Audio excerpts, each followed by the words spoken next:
They want that smoke, bitch, I got it for 'em. They want that smoke, bitch, I got it for 'em. They want that smoke, you know I blow it. They call me Sunny Monster for a reason. I'm really dripping, leave a nigga bleeding. I get to squeeze and leave a nigga.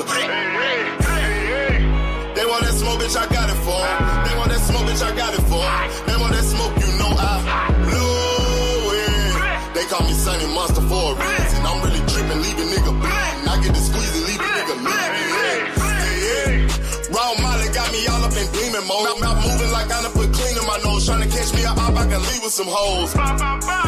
He standing straight up, watch I make him lean with this pole. Would've thought he was closed, how that heat made him fold. Thought it was a game, he won't think no more. His brain's gone, nigga. It be exciting when I get to striking. Guns sound like thunder, hit you like lightning. Fight for your life, we don't do no fighting. We really hit it, nigga. We worse than savage, they calling us Vikings. Police be riding, we still be sliding. Told you we hitters, remember the time.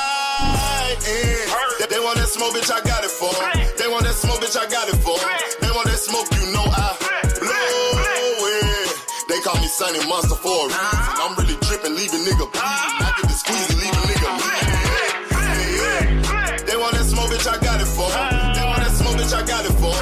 They want that smoke, you know I blow it. They call me Sunny Monster for a reason. I'm really dripping, leave a nigga bleeding. I get to squeeze and leave a nigga bleeding. How about I leave them holding like the Bible? AR-15, that's a high-power rifle. A in the army and assassinate rivals. Break that shit down, nigga. AK to anybody kill. Hop out, get the drilling and spilling. Stay on .62, gon' split 'em. FN, that's for any fuck nigga. You a plug, then I'm pulling up, nigga. You my lunch, eating bullet for dinner. 5.0, eat 'em up, eat 'em up. SK, smoke killer for show. Drum rounds and cripple ops, Draco. I got 'em all, you don't want no. They want that smoke, bitch, I got it for 'em. They want that smoke, bitch, I got it for 'em. They want that smoke, you know I blow it. They call me Sunny Monster for a reason. I'm really dripping, leave a nigga bleeding. I get this pussy, leave a nigga bleeding. They want that smoke, bitch, I got it for 'em. They want that smoke, bitch, I got it for 'em. They want that smoke, you know I blow it. They call me Sunny Monster for a reason. I'm really dripping, leave a nigga bleeding. I get to squeeze and leave a nigga bleeding. Y'all know what the fuck going on around here, nigga. Y'all nigga keep talking about you want smoke. You can't catch me on.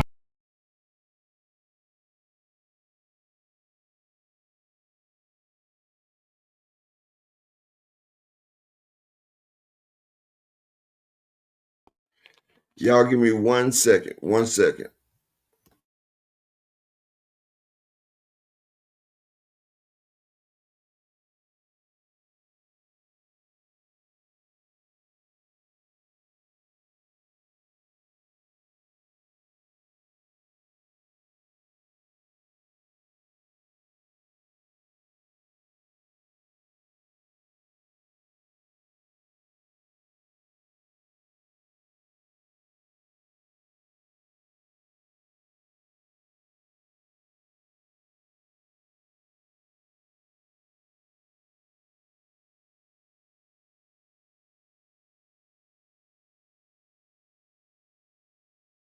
Can everybody hear me fine? Salute to everybody in the building. Salute, peace, and blessings to everybody. I hope everybody's doing.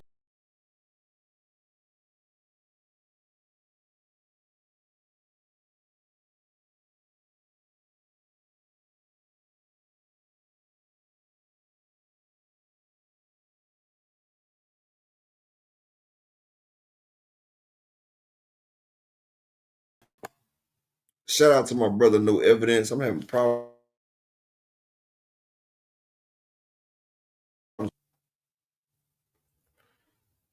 All right, let me see if I can get this shit together now. Shout out, shalom to my brother, Mr. Altruistic in the building. Peace and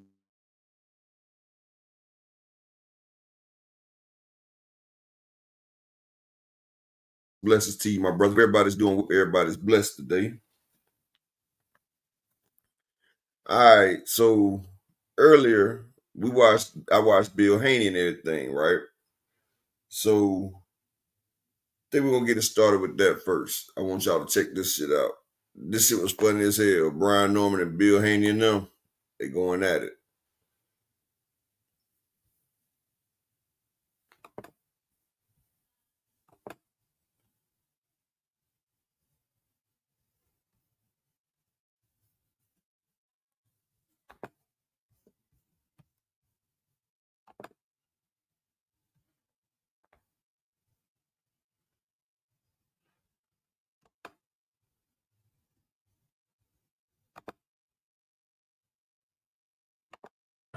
It's all right here.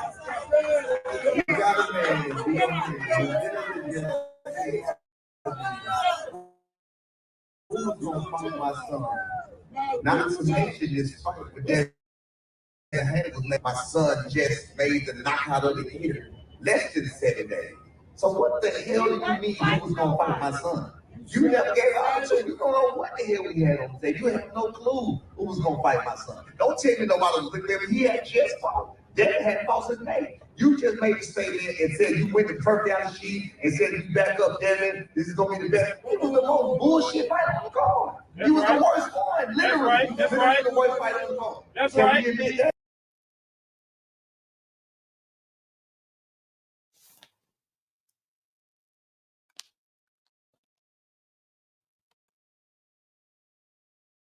I don't know what the hell just happened. Hold up.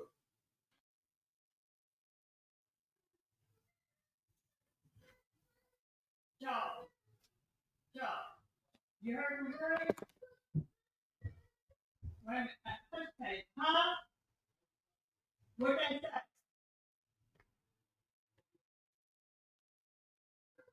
What? Huh?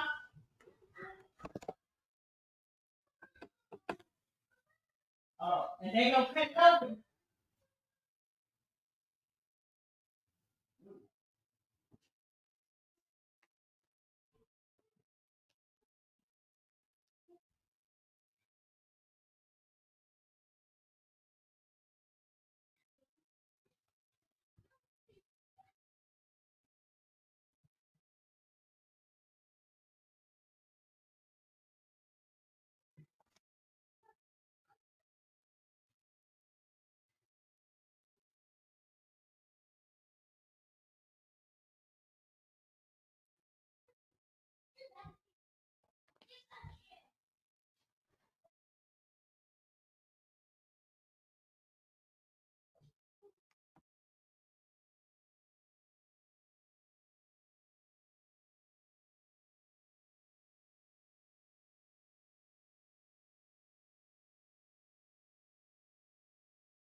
Y'all hear me still though? Can y'all hear me? My computer froze up, so I'm gonna have to get that. I'm gonna have to reset the computer. But I'm gonna get to that in a minute. I'm gonna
Y'all give me 5 minutes. I'm having technical difficulties. Give me 5 minutes. I'm gonna get this shit straight. Let me go to my wife and see if she can fix this shit. Give me 5 minutes. If y'all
locations. Shout out to my brother building Big Bob Guns, Mike Rhymes, salute.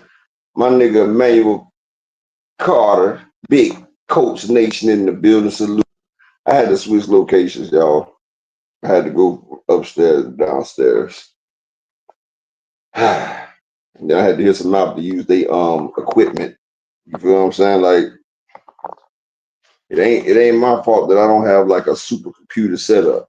I mean, shit. The only time I really get online is to holler at y'all. You feel what I'm saying? Like so.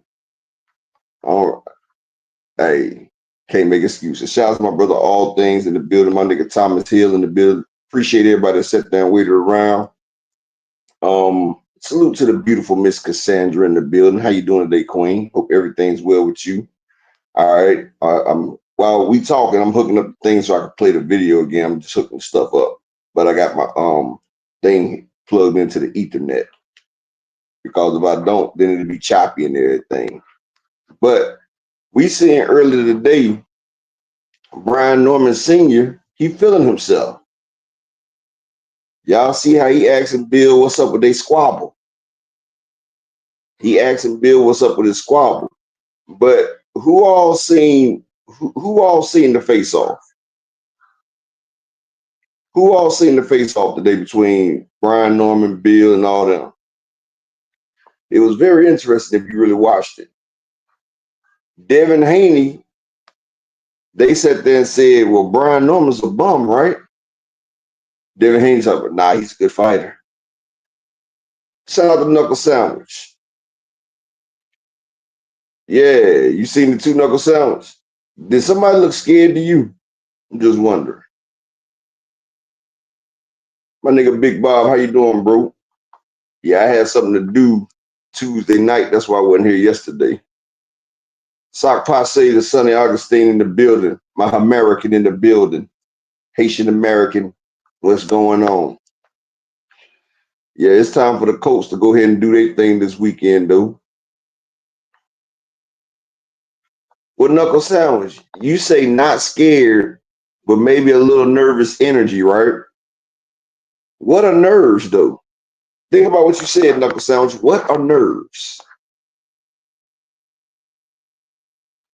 They may be trash, Big Bob, but I know we can always kick Atlanta Falcons' ass.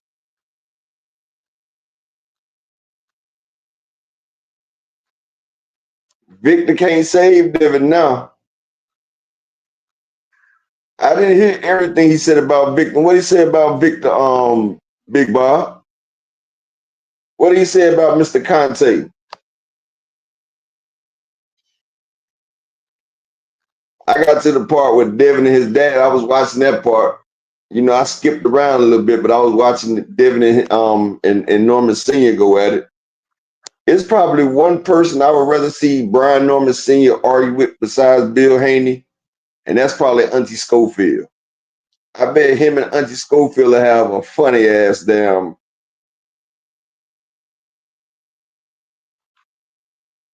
About his friend offering his son to come work with Victor. Desmond Johnson in the building. Salute to you, my brother. Peace and blessings. Well, you know, Vic, before he died, he knew Devin. I mean, Knuckle Sandwich. I mean, you say Devin got heart, so we can't say he ain't scared. Scared people have heart too, Knuckle Sandwich. I think you getting the I think you don't understand what scared means. When you say somebody got nerves, that means they're scared. And we can say that Devin had heart because he was in there fighting for his life against Ryan Garcia. But he didn't show no heart when he fought Zepeda. When he fought Zepeda, Devin didn't have no heart. Devin was running around that motherfucking ring, and he was trying to keep that nigga up off his ass. Savage BOE in the building, salute. Shout out to Twin in the building, salute to you, Twin. So That's just like saying old hustlers that used to have it, but they ain't got it no more that they crackheads now. You can't say that they still balling because they used to ball.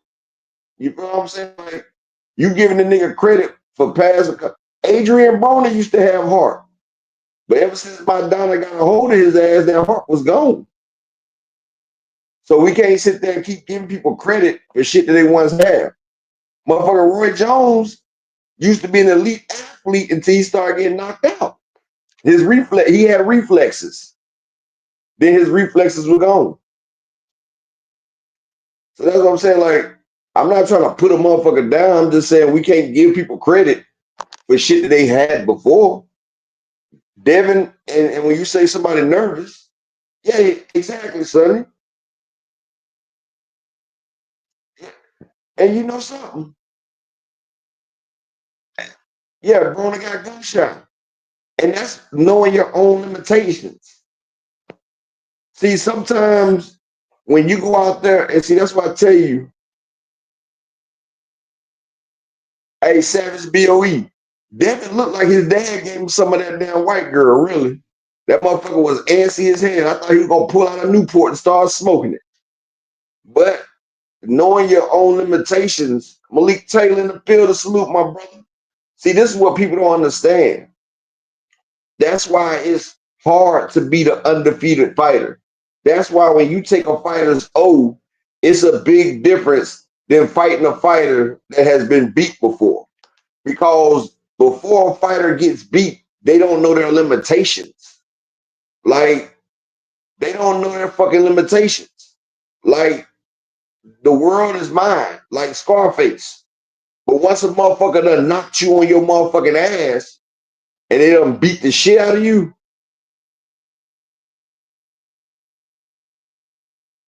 exactly. Once a nigga done beat the shit out of you and showed you on the money line, salute to you, my brother. Once a nigga done beat the shit out of you and showed you your own your own inefficiencies, that right there is a humbling feeling, bro. That shit right there will humble the best. It will humble you.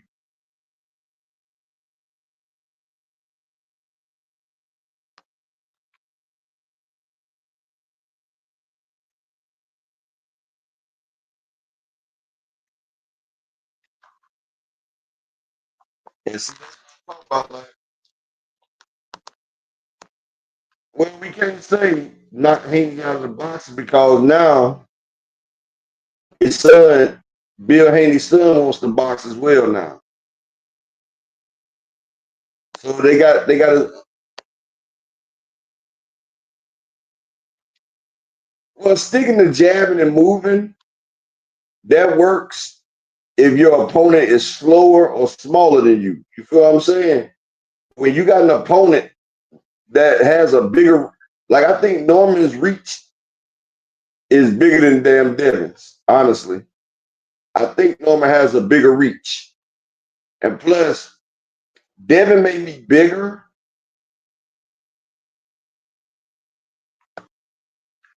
Devin may be bigger, right? But just because you're bigger, it doesn't mean you're better. Because see, Norman has been used to that weight right there. Brian Norman has been used to that weight. Okay, Sonny Augustine, you say experience matters, right? So who has the more experience at 147?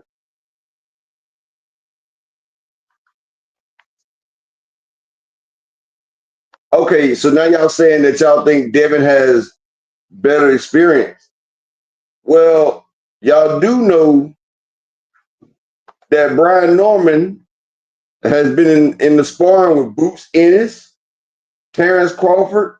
Y'all forget, Brian Norman isn't no slouch. This is what y'all not understanding. Brian Norman is not no slouch. He's not new to this.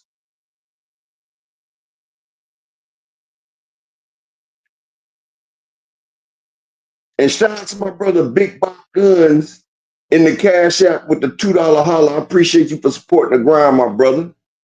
I appreciate that, bro. Salute. But see, that's the shit I be talking about, right? People don't understand, like, it's the weight. It's the way people don't understand, like, the shit crazy. Like, you can get the fight knocked out your ass. And once the fight gets knocked out of you, it's over with. Like, I mean, shit. Devin is Devin. 2 Cent, you think Brian Norman about to get beat up? Sounds like my nigga Boxing Wiz in the building. Salute to you, King. You really think so, 2 Cent?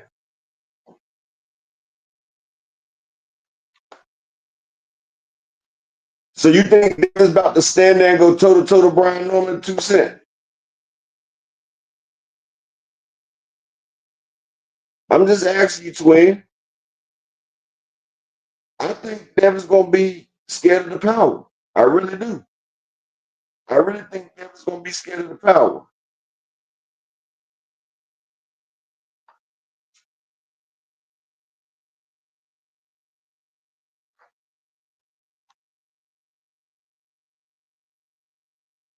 Two Cent. If you notice, Brian Norman has been sparring people that got better footwork than Devin. I mean, forget he done spar with Boots. He done spar with Terrence Crawford. I mean, he's done seen now 2 Cent. That's where I agree with you at, twin. I agree with you on that, twin. I'm gonna drop the link too, twin. You can hop up here to Key, get up here for a second, but that's why I agree with you right there. Norman's footwork is ass. But one thing I can say, Norman Boxing Wiz, you gotta take that Wiz off your name. If you saying Devin by KO, take that Boxing Wiz off your name. Devin ain't had a KO in this century.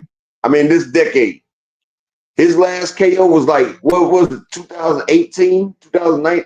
Nigga, we was still in the COVID epidemic when Devin got a knockout. Devin ain't gonna kill shit. He ain't gonna let shit die. Shout out to my brother Zulu Nation in the building. Shout out to Twin. How you doing today, Twin? What's going on? What's up, chat? Not much. Chilling. Just got back from my little trip yesterday. Okay. But Hey, yeah, I was watching. I've been telling y'all about Norman's footwork and all of that. Now, this is the thing. Of course, all this is contingent on Devin Haney being in the right mental space, being able to execute the things that he needs to execute in order to win the fight. And everybody was like, oh, Brian footwork fast, is this, is that, but his feet are not educated. All that patting and jumping around he doing. And let me tell you why I say that. My son, he has tails. Like he's not experienced enough to hide his tails. Like he what's the word? Like he like when telegraph. somebody and you can predict it because they giving you like like the motherfucker like flinch because he's about to punch. It's like a telltale. So I forgot what the word is. Like He telegraphing his shots. He telegraphs all his moves. Yeah, because, and the reason why I say it about his feet, because my youngest son, not my oldest son that I say turning professional, my youngest son, he boxed too. And when he started boxing, his footwork, he did all that padding, like his feet weren't educated, and he was always kind of like out of position, feet too wide, kind of. And now when he fought people that were kind of like on his same level, and he got a little power, he was able to overcome that. They couldn't mess with him because he got the power, he got the footwork, but it's not educated. When he started moving up a level and fighting people like above his level or more experienced, that shit didn't work, because they knew what to do to overcome what he was doing because they were more experienced and they were better fighters. So I take that theory and I apply it to this situation, and theoretically, Devin should be able to outbox Norman. And you want me to tell you, I disagree with that, right? Mm-hmm. You know, if you do a whole training camp and you work on something, you can overcome it.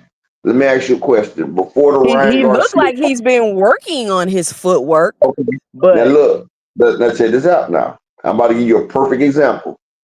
Rolly Romero, before he fought Ryan Garcia, what did his footwork look like? his footwork looked good in that pit bull fight. So the one where he got stopped. Yes. I think that Okay. was Rolly's best performance. Okay, how did it look in the tank fight? The tank fight, it wasn't as good. It wasn't as good. But it So was you it see, was it was decent. It was decent. but you see how his footwork was in the Ryan Garcia fight, right? You say what? You seen his footwork in the Ryan Garcia fight, right? Yes. That shit was proper, right? Yes. And I've noticed, I'm going back and look at a couple of Brian Norman's fight. Yankee Kyle, salute to you, my brother. I went back and watched Brian Norman's fights. Each fight, his footwork elevates. And they've been doing a whole training camp to his fucking footwork. And see, like I'm going to look and say, if this was the old Devin Haney, pre-Ryan Garcia Devin Haney, like Regis Silver Devin Haney, I said Devin will lead that nigga around by the collar. He would lead him around. Right. He'll make that motherfucker walk into something. But Right. I'm watching Devin. I've been watching him every time he talk, every time he have an appearance, everything. Devin is not the same person. See, your son hasn't had it yet. I said it's contingent on him being in the right space. I know, but I see him. He has happy feet. Like he's like a broke. You ever watch pit bull fights? 2 Cent. Yeah. You ever seen when a dog's spirit is broke?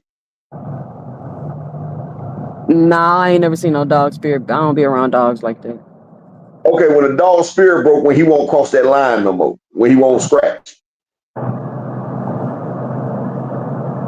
So you saying his spirit broken? He ain't, you saying it's gonna be mental? He ain't gonna be able to pull it off. That's what I'm saying. I'm thinking once he feel a couple of them shots from Brian Norman, I'm thinking that trauma, that PTSD is gonna come back and it's gonna kick in, and I think he's gonna get on his bike. That's the only problem I got right there. Now, Brian Norman and his dad is gonna make it into a fight. The ring is not 24 by nothing. It's I think it's 20 by 18. Listen to my brother from the LDTV, the king of motherfucking Fort Lauderdale in the building. But this is what I'm saying. I think Devin is the ring is not gonna be. How you doing, Queen? I hope everything's well with you. Devo or whatever you is. I know it's a fake page, but Devo, you said the whole camp said this is the best Devin ever looked. I remember his last fight. They said that last time. Exactly. They said that was the best he looked before Jose Ramirez. They said, man, this is the best Devin. Devin about to go out there and stop him. Oh, Devin got that welterweight power in it. All I seen was that motherfucker get on his motherfucking bike. Yeah, he may look good. He may look good in training. He may look good in sparring. And I'm not giving him wrong. He might look real good in training camp. But training camp, they not let you get hurt in your training camp. When you got a nigga that has motherfucking ill will and is trying to put your ass down, what Mike Tyson say? Everybody got a plan until they get hit.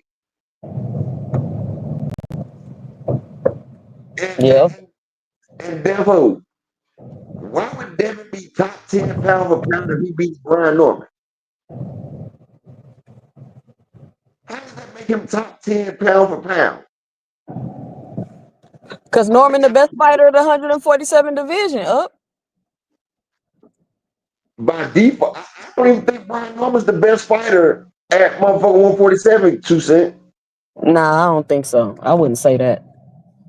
You know who I think is the best fighter at 147? Karen. I think Karen, that's why you fucking twin. That is why you is fucking twin. I think Karen Kukadajian is the best fighter at 147. I mean, but I think we can't say. I think we got to let it shake up and let everybody fight everybody. But if I had a gun to my head and I had to pick, I would say Karen.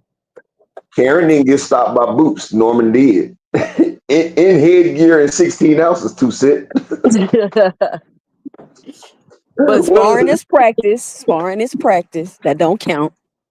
it? But you got 16 ounces of headgear. What is that? That's like when we was guys and we were playing body blows. You feel me? No sound. You can't say Karen just moved good. He's awkward. I've seen Karen stop motherfuckers, dog. Karen stops motherfuckers. Karen be motherfucking stopping people. What are you talking about?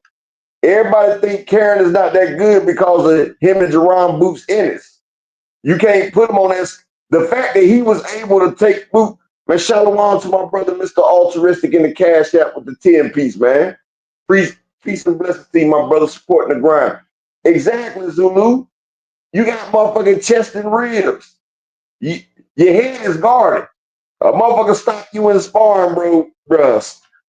That's like when Adrian Broner got stopped by Earl Spence knocked out Adrian Broner in sparring. You feel me? Like when your motherfucker stop you in sparring, that's saying something. Stop the nigga so bad, his dad was like, you know what? And he did it in one round. They didn't even get to finish the sparring, twin. He put that nigga down in the first round of sparring, twin. They were supposed to go 6 rounds. And that shit ended early like a heavyweight championship fight.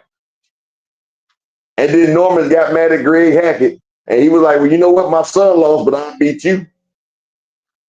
And I'm glad you up here, twin. I'm about to put this up while you up here. What you think about?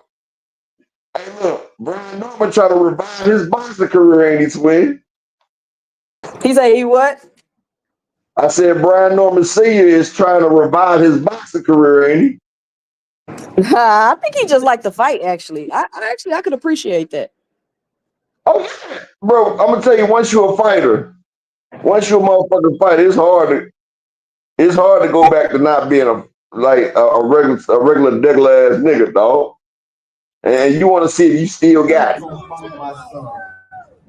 Not to mention this fight, but Devin had was made 7 days after my son just made the knockout of the year. Less than 7 days. So what the hell did you mean you was gonna fight my son?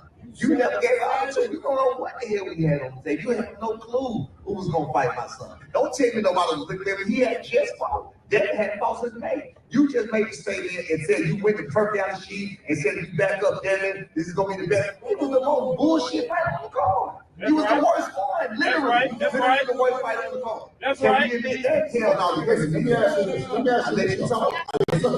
So let me ask you, is your son the best fighter at 147 pounds? Is he the most dangerous and fierce fighter at 147 pounds, son?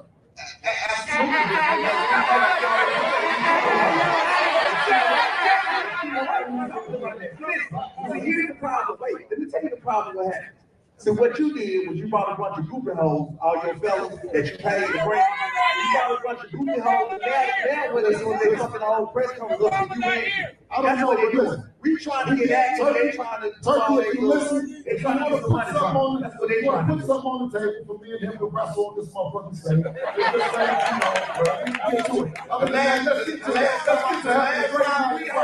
Devin, big like hell, ain't he, said? I'm gonna make my pro debut again. Well, let's see right now. Come on, let's see right now.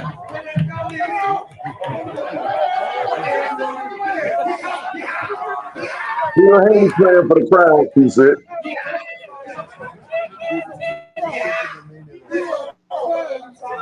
Let me make sure I pause it.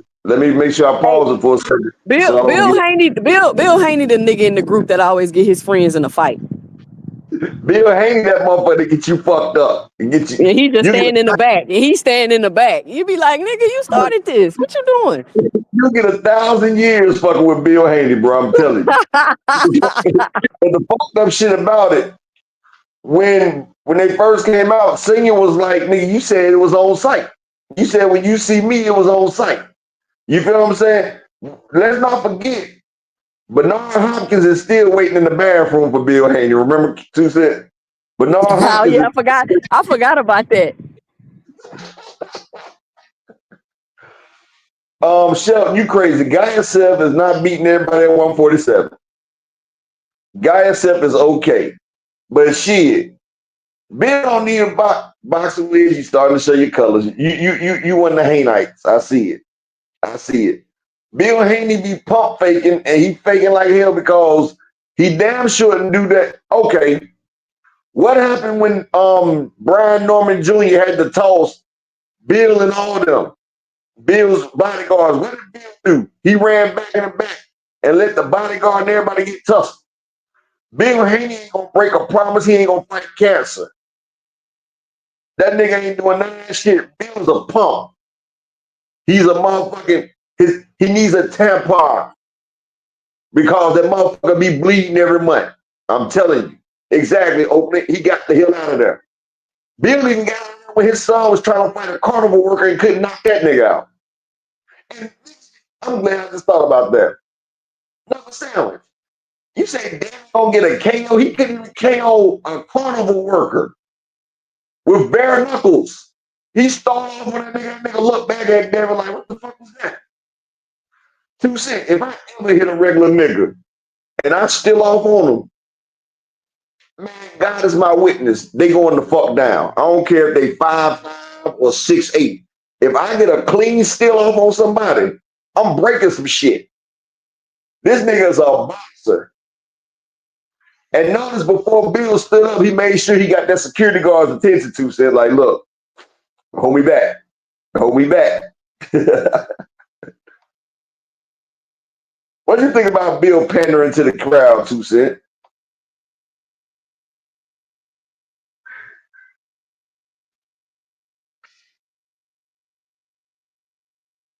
Well, I guess 2 Cent put me on hold, but let's start it back. Okay,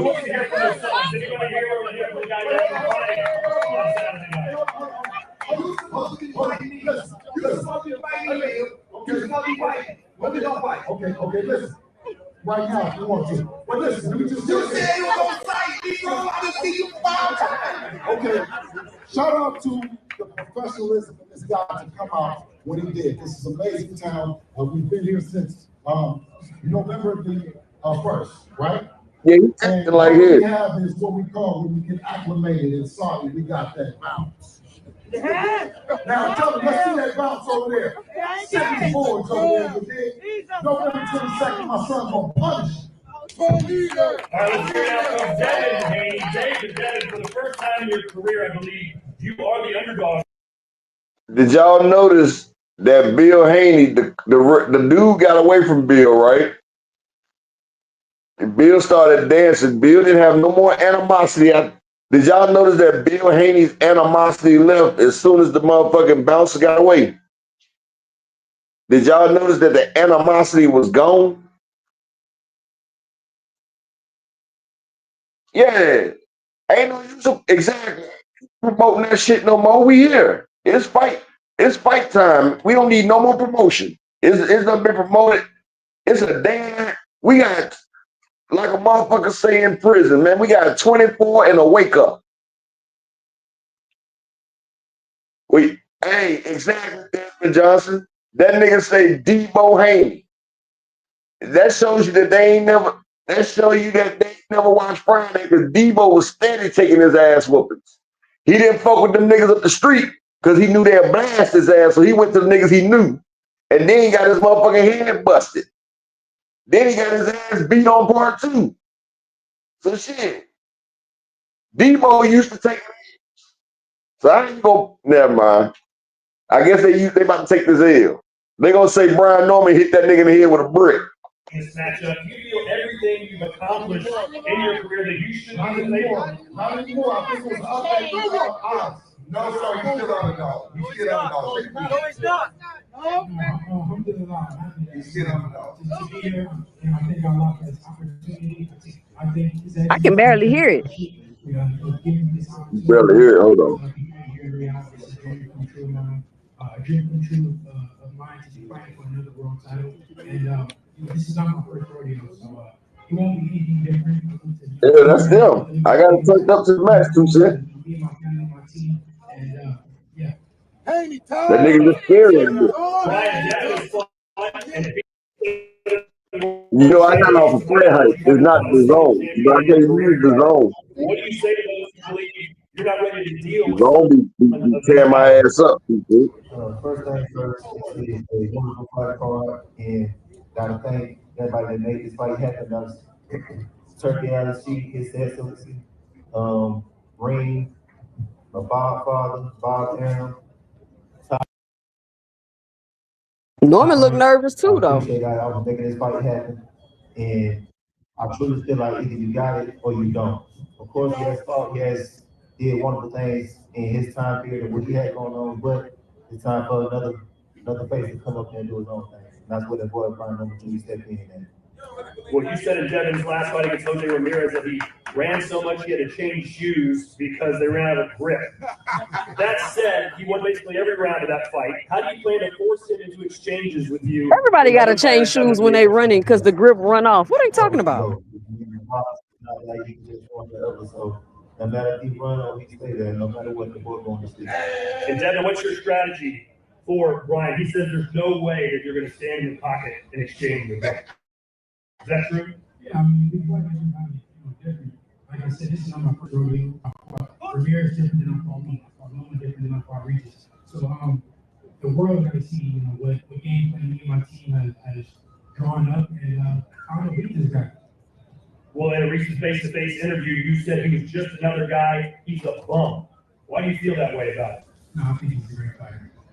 Well, there you go. Well, Devin, what's your prediction for Saturday? Devin, he definitely be a champion.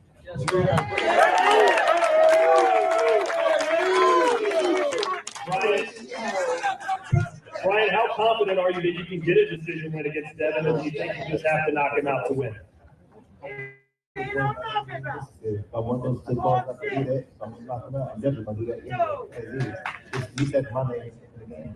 So what will happen Saturday? How do you win? We're going to sleep. All right. Well, good luck to you guys. That will be the co-main event. Can't wait to see that.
You still there too, sir? Yeah, I'll talk to my son real quick. Hold on. Okay. What the hell is this? Oh, I got you. Hello.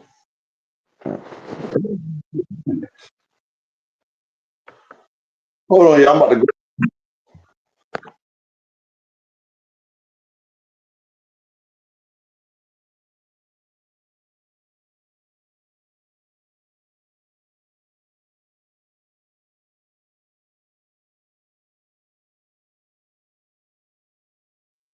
I ain't echoing now. I don't know what the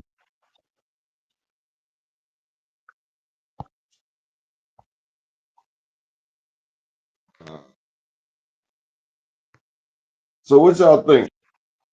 Look like he's scared. What the fuck?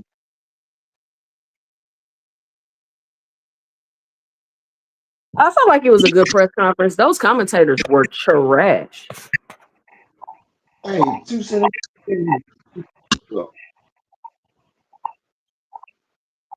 I hate StreamYard.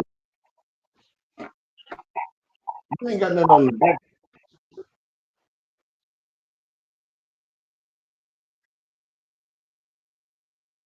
Maybe it's me.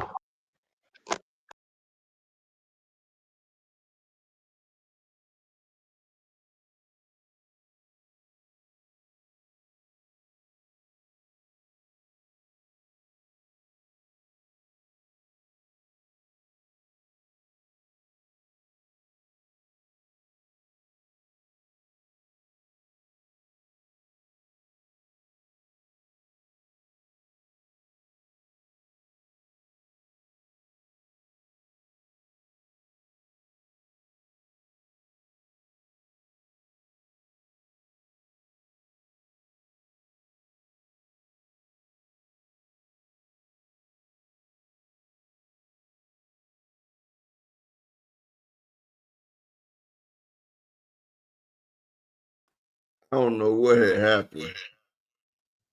Okay, this thing right here. Hold on. My other device, I guess I got it on something and it keeps echoing and shit. Hold on. I guess that's what happened when motherfucking trying to do these damn whatchamacallit. I gotta stop sharing. That's what it is.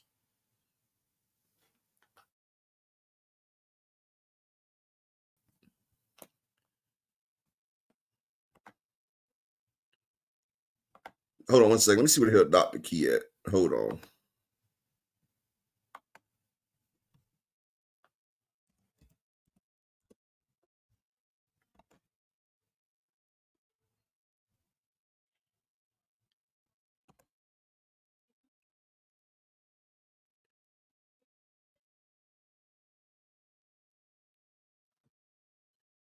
All right. So I just hit Dr. Key up. She's on the way. But this is what people don't understand and what I'm trying to see, right? Brian Norman has the power of a welterweight.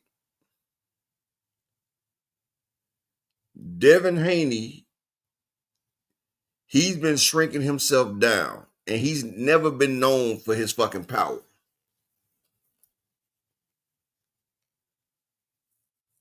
He's never been known for his power.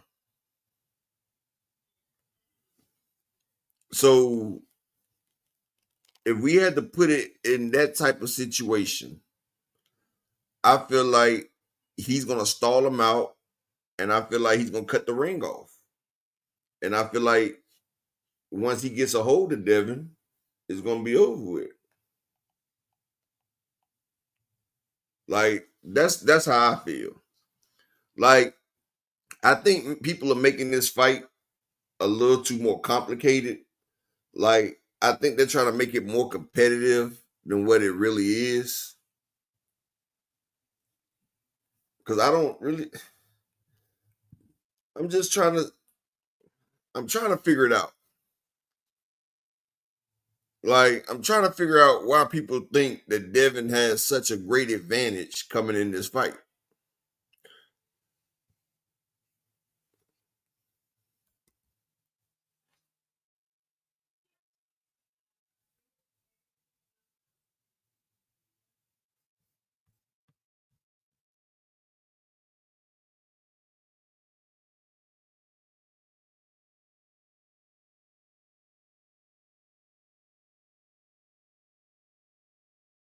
Big Bob, speed does kill. But Devin, y'all act like a speed demon. That nigga is not speed demon. We've seen Loma overtake Devin's speed. Loma was way faster than Devin Haney. We've seen Ryan Garcia. He was way faster than Haney. Like, the only reason people think Devin Haney is fast is because he fought a bunch of geriatric fighters past their prime. He fought an old ass Regis. He fought. This is the first time Devin Haney in his entire career is fighting somebody that's younger than him. He doesn't fight people that's younger than him. So do you understand? This is the first time in his career.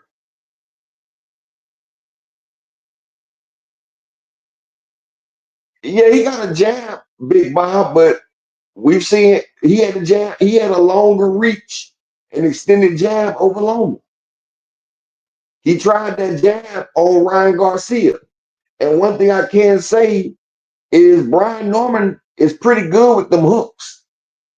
Brian Norman throws a pretty mean hook out there now. Like, Brian Norman knows how to throw it.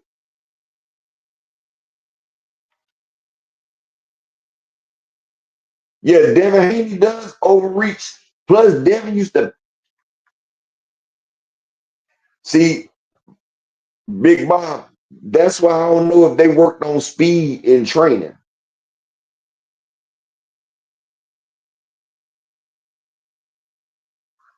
Like, if they worked on Brian Norman Jr.'s footwork and his speed in training,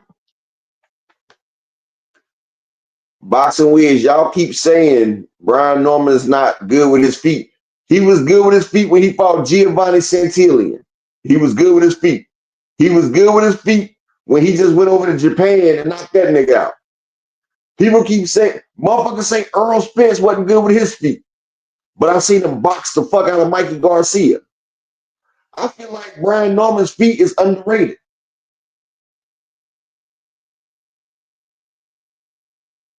No, he wasn't what, Erico? No, he wasn't what?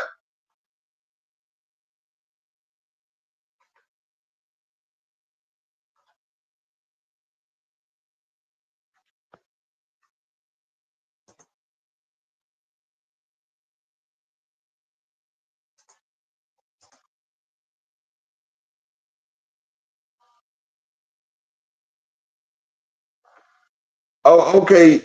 Erico. So Earl Spence's feet wasn't good when he fought Lamont Peterson. It wasn't good when he fought Kilbrook. His feet wasn't good when he fought Danny Garcia. You don't know shit about boxing. How about that, Erico? You don't know what the fuck you're talking about. Erico, whatever your name is, dog. And see, that's the funny shit about it.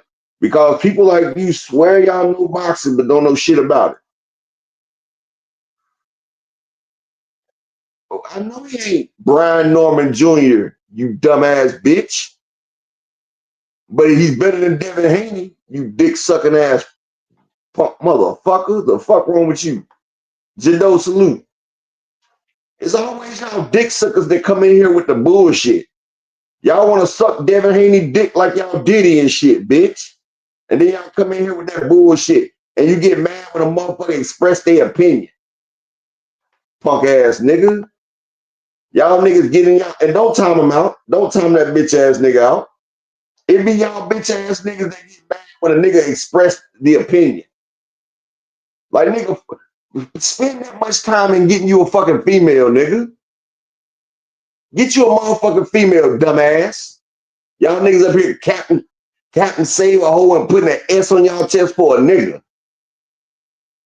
For a nigga. What your footwork look like, bitch? Oh, I got a wife, you punk ass nigga. I got one. And kids. What your footwork look like? Dumbass nigga. It's always y'all soft ass Haney fans. The type of nigga that give a female some shit and want it back. Okay, Erico. It's all good. I don't. You don't either, nigga. How about that? You don't either. How about that, Erico? I bet you got a post on your wall with Devin Haney and Diddy in the pool, nigga. Talking about life goals. That nigga done made a picture with Devin and Diddy in the pool and he got life goals on top of it. Nigga be working out, looking at Diddy and motherfucking Haney oiled up and shit. Y'all niggas, I swear. Nigga get mad at me because I said Brian Norman's footwork. Ronnie Bravo in the building. Motherfucker get mad at me because I said Devin Haney's footwork ain't as bad as people think. Damn. It's all good, man. Just make sure you come back after Devin gets put to sleep. Because that nigga is going night-night, nigga.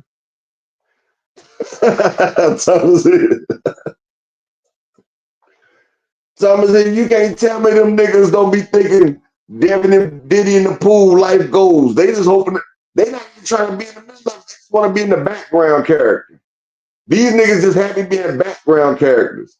These niggas will make the most glazing ass posts. They will be sucking a nigga off so bad on a post on Twitter, hoping that this nigga retweet them. Oh, motherfucking assholes get wet because Devin retweeted they bullshit. Come on, man. These niggas simping for Devin. Well, Bill did say he was a pimp. He just ain't pimping hoes. He pimping hoe ass niggas. Punk ass nigga. Ronnie Bravo. Don't say Devin about to get beat. They gonna get all wet ass on you and get mad at you too, Ronnie. You can't say nothing about the great Devin. And I'm gonna tell you like this. Devin getting knocked the fuck out. I'm going on record. He getting knocked the fuck out. I've been trying to be politically correct, and I've been sitting here trying to give it motherfucking hope and blessings and shit. The nigga's scared. The nigga was scared on the damn show.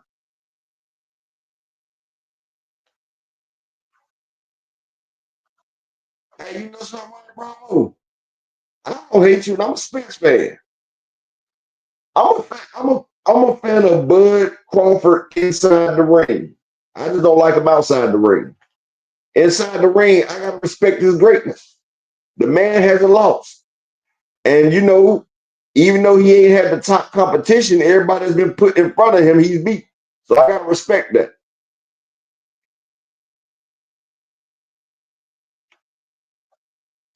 Thomas, I'm telling you, bro, that's how niggas do it nowadays. That's why if I didn't have a wife and kids, man, I would be, man, half the population of the United States would be at large right now. Because these niggas don't want females, and there's so many lonely females out here. It's a lonely woman epidemic because niggas want to be with niggas. They don't want these hoes. Them motherfuckers be going to the club, popping bottles with niggas and telling the hoes to stay out the VIP. These niggas ain't even letting the hoes get a sip. These niggas going to the club for other niggas. Man, I'm about to go stud on these niggas. The bitches standing right there, they ain't even letting the bitches in. The bitches can't even get a sip. All she wanted was a glass of Don Julio, nigga. Man, she can't get no Don Julio. Bros before hoes. I'm gonna tell you like this. I fuck with my niggas. My niggas are my niggas. But don't none of them come up on my wife, though. You feel me? I'm just gonna tell you that now. Because my niggas is not gonna take care of me when I'm sick. My niggas ain't gonna hold me down the way they will. They not coming to visit me in prison. I don't want them to come visit me in prison. They ain't popping kids out. So hey, these niggas got their mind focused on the wrong shit. But like I said, these the same motherfuckers that be waiting on the weigh-ins. They watch every boxing weigh-in, hoping a nigga overweight. Y'all missed that one time.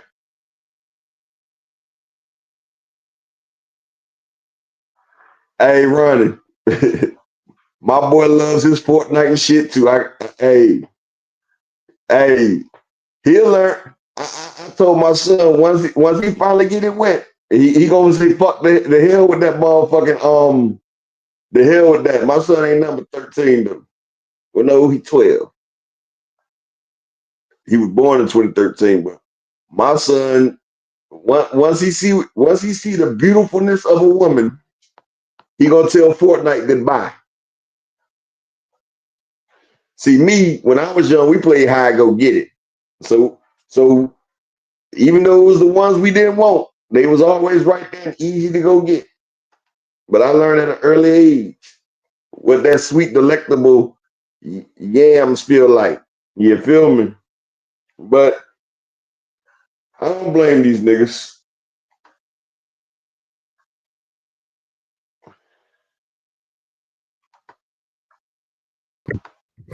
And she is here. Welcome to the doctor. And I did. Yeah, I told you I'm about to go on, and I sent you the link. No, you didn't. You did not say that you were going on, Upper. I thought I said it before then. Damn. No, you never told me. You know how many times Oh, you've sent me a link and you weren't on? I did not know you were on this whole time. my bad. I thought I told you. It's And there you go. okay. Hey, y'all. There you go with that wicked shit up Um, there. Happy Thursday. Salute to everybody. Um, I guess I'll rush through this because he's already been off for an hour. So I guess I'll rush through this real quick. I'm dedicating my portion of the show. The new Wicked movie for Good is out. I'm more excited than my little sister to go see this. I cannot wait for this weekend. I don't know why. I love the first one, so I'm about That's to a watch the blasphemous second movie. one. Hey, Thomas Hill. Good to see you. Hey, Ronnie Bravo. Hey, Fresh Baker. Good to see you guys. Hope y'all having a good Thursday. We almost at the end of the week. Almost at the end of the week. So let's get this jumping. I don't know where you guys were, what you Oh, guys are talking about. motherfucker got mad at me because I said that Brian Norman's footwork is improving, and I said they said that Earl Spence didn't have footwork, but he proved it on a few fights. I just said just because Brian Norman been bulldozing niggas don't mean he ain't got footwork, and I said they've been working on it.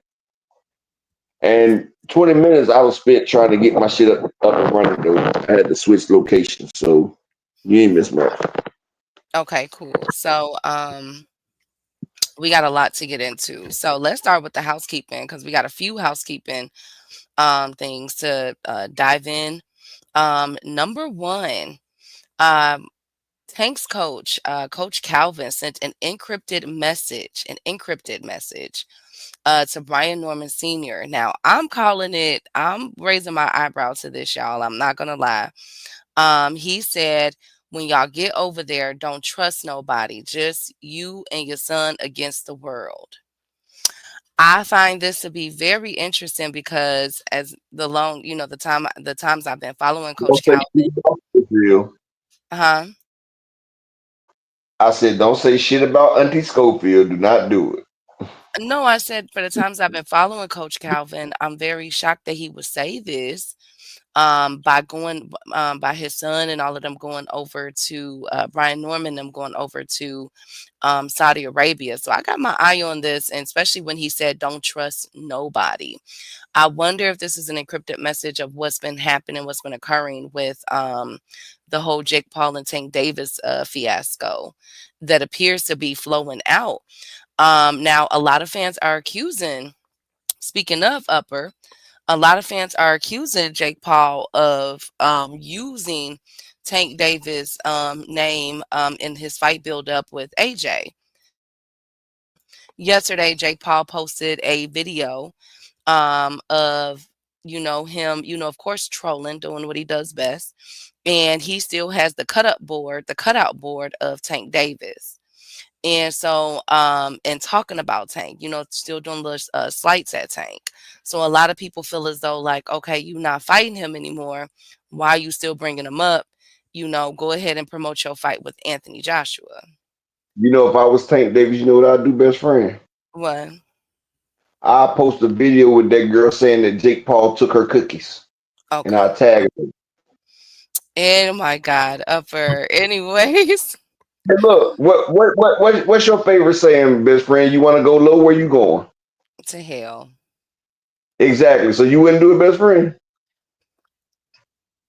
To be honest with you, I think the quietness of Tank and his whole team, even the PBC, has me scratching my head. I'm wondering, what do they know that nobody else knows? This is what I'm saying though. Like, if it was you, would you not post a video of him and that girl No, saying that he took her I would. cookies?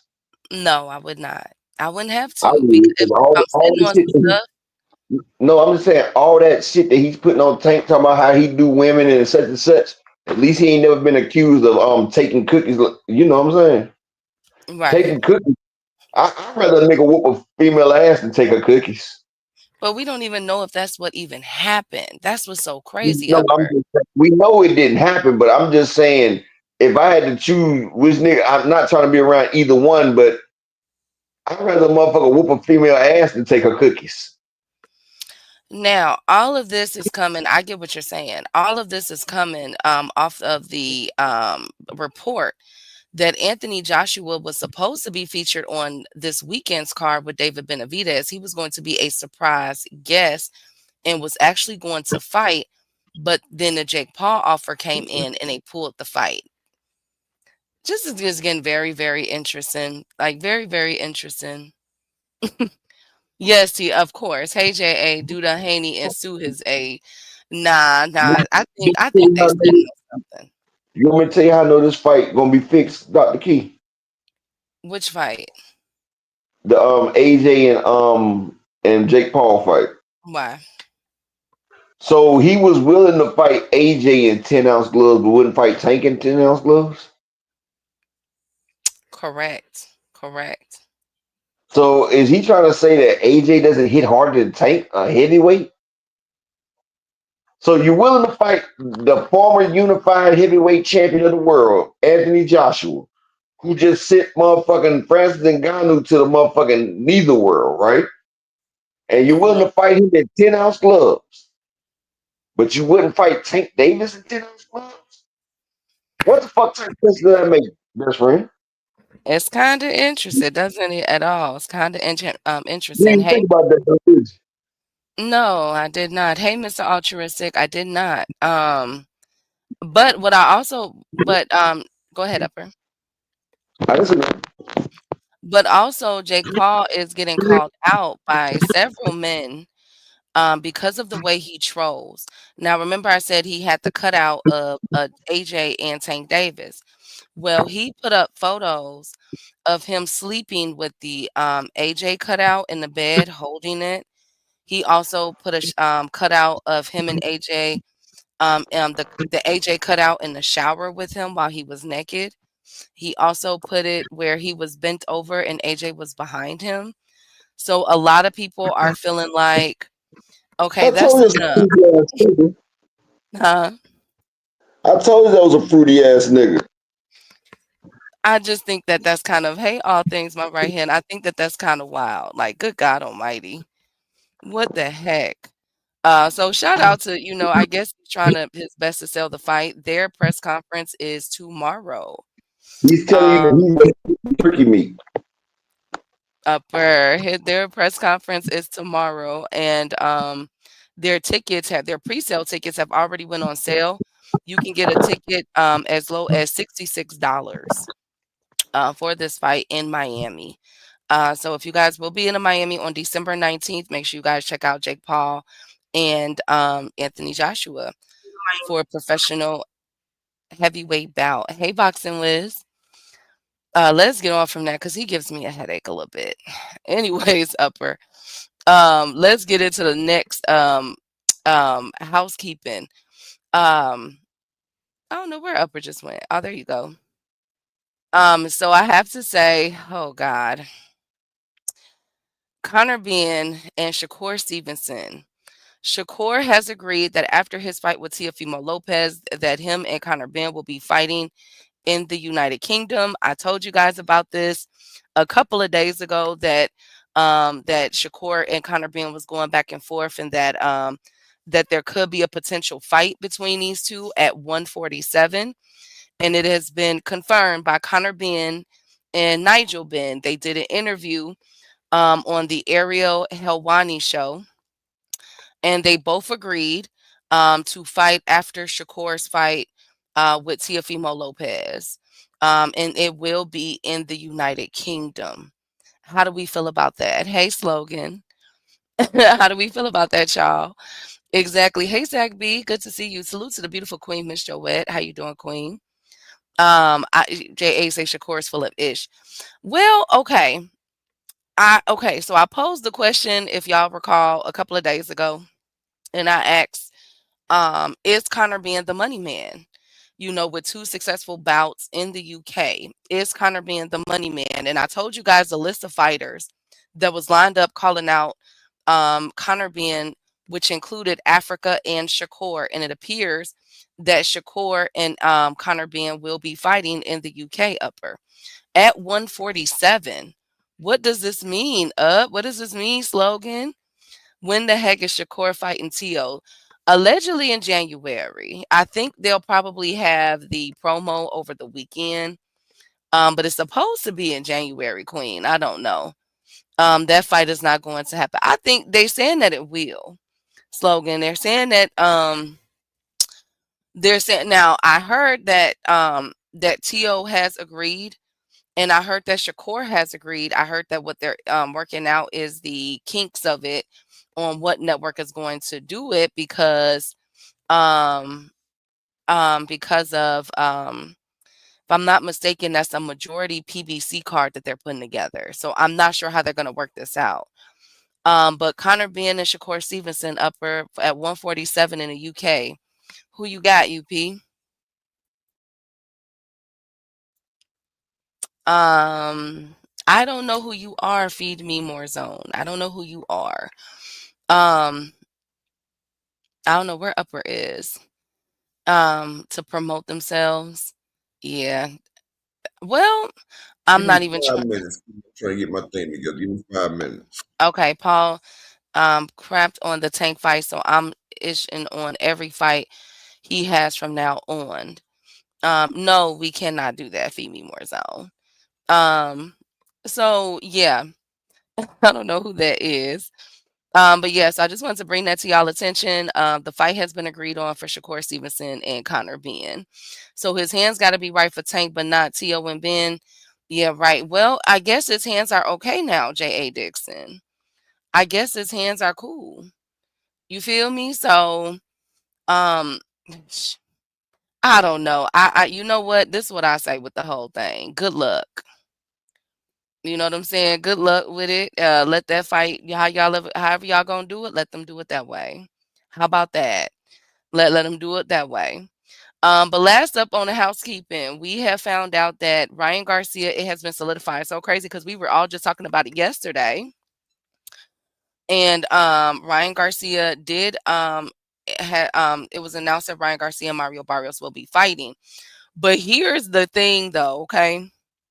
Here's the thing. Ryan Garcia posted a video. Ryan Garcia posted a video of him signing the contract, but it has been revealed that that wasn't a contract. It was a blank sheet of paper. And he said, "Sorry for the long wait. I'm waiting for Lupe to bring me the contract so I can sign it in front of y'all." But I guess it appears that Ryan Garcia wanted the audience or something. I'm not sure, but it is revealed that that wasn't the actual contract. It was done, but they are fighting. So Ryan, I'm gonna need you next time, get you a piece of paper with some writing on it, and then act like you signing it, and don't let it just be a loose leaf paper, because as we know, contracts, it's a lot of the papers. Or how about once you sign the contract, then go on and say that the fight is done? Because I don't know what that was about. I have no idea. But I guess he wanted to garner the interest, but they will be fighting in 2026. Who do y'all have for that, y'all? Ryan Garcia or Mario Barrios? Ryan Who do Garcia y'all about to work out. who do you have for Conor Benn versus Shakur Stevenson at 147? Of course, Stevenson. Yeah, I think Shakur is gonna absolutely destroy Conor. That's gonna be crazy. We're gonna beat the Uh, fuck out of Conor. But tell me why Shakur trying to put two divisions between him and Abdullah Mason though. I So don't if think which Shakur beats Teofimo Lopez, he's going up to fight Conor next. But you know, Abdullah Mason is moving up after this fight with Sam Notes. He's moving up and he's going to activate the mandatory for 140 WBO. That's the same belt that T.O. and Shakur fighting for. Notice Shakur Stevenson said, Keyshawn can fight for that belt. After I get it, I'm going to drop it. Why would he get a belt and just drop it, Key? Before division champion. But then he want to go up there and fight Conor Benn. Shakur is trying to stay the fuck away from Abdullah Mason. Plus, Shakur Stevenson sees what I be telling people. The 147 division is ass right now. And I think the top guy at 147 is Karen Kukadashi. 147 is looking like 168 did when Canelo went there to get undisputed. If Shakur Stevenson, and I hate to say it because he's a pillow duster, but if Shakur Stevenson goes to 147, the only person that probably give him problems is Rolly. I think Shakur beat Mario Barrios. We know he'll beat Devin. Him and Brian Norman might be a good fight, but Shakur say he done spar with Brian Norman. Motherfucking that other nigga, like, bruh, Lewis Crocker, Shakur gonna beat the holy piss. He's gonna beat the English out of Louis Crocker. They gonna call that nigga Betty after Shakur done with him. He gonna be Betty Crocker. So Shakur's path to the belts is really easy at 147. If you think about it, it's a lot easier than Tito Mercado, Matter of fact, it's a lot easier than Sabril Matias, Antoine Russell. It's a lot easier than 140, Keith. Well, here's the thing. Shakur has said that if he goes to 147, he will not stick at 147. He will go back down to 135 or possibly 140, but he's not going to stay at 147. He's only going to 147 to fight Conor Benn. You know what? You see what he just did. What? Guess who's moving up to 140 though, Keith? Abdullah, but I have to see first. Let's see, because I don't want him to move right away to 140. Who? Abdullah, I would like for him to defend his title for a little bit, wouldn't you? He is barely making weight. Hey, Frequent. Hey, Keith, Lee. that man can barely make 135. He looked like Devin did versus Kambosos. This way in, he didn't look too bad. Hey, Marquis, he didn't look too bad. Because he had 7 months to make it. But they said this is a rough one. Exactly, Jay Dixon. He politely getting the fuck out the motherfucker way. Shakur said, I'm going to get out of Abdullah's way. Abdullah moves to 140. I'm going to fight at 147. And once Abdullah becomes a champion at 140, I'm going to go back to 135. And probably fight for Abdullah's vacant WBO belt. Shakur's a tactical genius. Well, speaking of, let's get into the housekeeping. Frank Sanchez cannot buy a fight. Daniel Dubois has withdrawn from the title eliminator against Frank Sanchez. So that means Moses Atumwa, Richard Torres, and now Frank Sanchez. And now Daniel Dubois upper. What is Frank Sanchez to do, y'all? Exactly. He got to get naked every way in. And Frequent, why would he not fight Hanos at 147? He used to fight Hanos when Hanos was 160 some fucking pounds in sparring. Devin wasn't that fight weight when him and Shakur was fighting. And you said Daniel Dubois, I feel like Daniel Dubois done now. He fought all the way back for redemption, and then, he lost it again.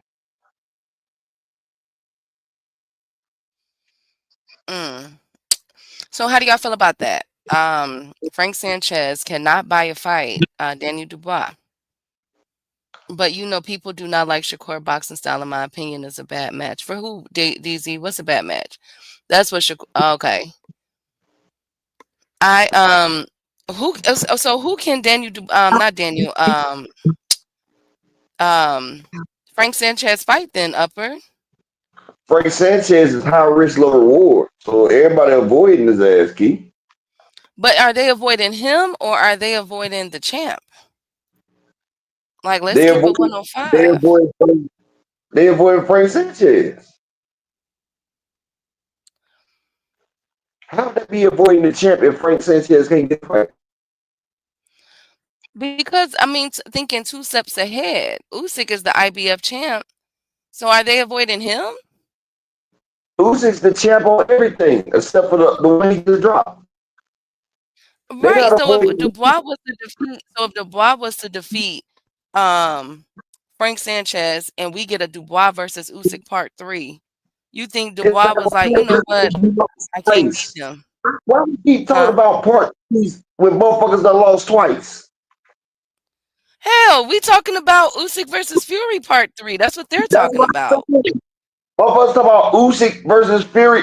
Why does Usyk keep trying to fight fucking part 3s? They talking about AJ Usyk, Tyson Fury Usyk, Dubois Usyk. He done beat both of them twice. Fighter G Caballero.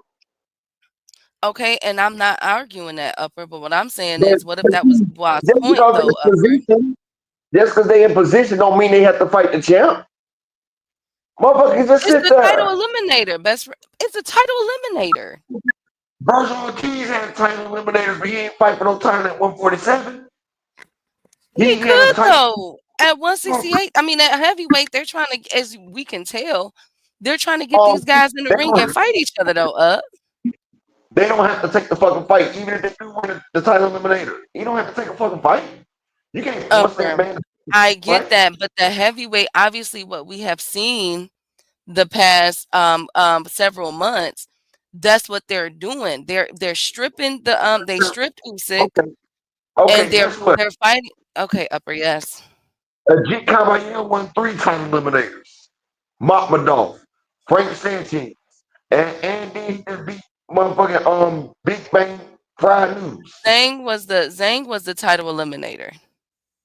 No, they said Frank Sanchez was the title eliminator at one time. You go back and No, look. That was supposed to be it Upper, was and I for get that, right, and they elevated him to an interim champion. He's the interim champion. But hey, guess what? When they said title eliminator, they didn't say shit about no intern championship. They said it was for the motherfucking belt, a title shot. Okay, Upper. Again, if Dubois saw that and probably said no, because they would have probably dinged that again if they're doing part threes if they're getting ready for part threes with Usyk next year. If I'm Dubois, this man then beat me twice in a row. Let me go somewhere else. I don't blame him. That's no key. He feel like he could probably do it. It's gonna be his big paycheck. The Oh reason my why God. Dubois not Frank Sanchez is a motherfucking monster, Key. He The just only got person, beat up. huh? He just got beat up. By who, Key? What you look about a jit? Wasn't it a jit? And I told you, Ajit Then Caballero he is the gets best. stopped. Okay, Key, and I told you, Ajit Caballero is the best heavyweight out there. Okay, I get that. I'm not arguing none of this. I'm just saying, like that. Why Come on Usyk now. is better than Caballero. If I'm Dubois, if that was a money business decision, I get where he was going. That's a Du- lot. Dubois know he cannot beat Frank Sanchez. Frank Sanchez is from the Cuban school of boxing. He is Frank Sanchez is better than Dubois in power, speed, footwork, everything. Frank Sanchez, if Ajit Caballero didn't beat Frank Sanchez, I would have been pushing for Frank Sanchez versus Usyk. Frank Sanchez is that damn good. Frank Sanchez is fucking good. You didn't see what he did to FDR Jabba? Like Frank Not, Sanchez, I just know. I'm not saying that he's not Upper. But see, you making it seem like Dubois don't want to go fight Usyk. He would love to go fight Usyk over Frank Sanchez. What Motherfuckers I'm don't want. saying is, no, what I'm saying is from a business perspective, I don't blame Dubois from saying, you know what, no, this is gonna be a tough one. And then the part three, I'm more than likely he got my card. Some fighters just got your card. Okay, but So if you say from the business, he's probably going towards another sanctioning body like Moses Atumwa just did. guess what? If we talking about business proposition, the fight he had with Usyk, was his biggest payday by double, and no evidence. Usyk cannot beat Ajit Caballero. That's why he keep ducking that man. He said he was hurt. Then he was out there dancing in a nightclub. Don't nobody want to see Ajit Caballero.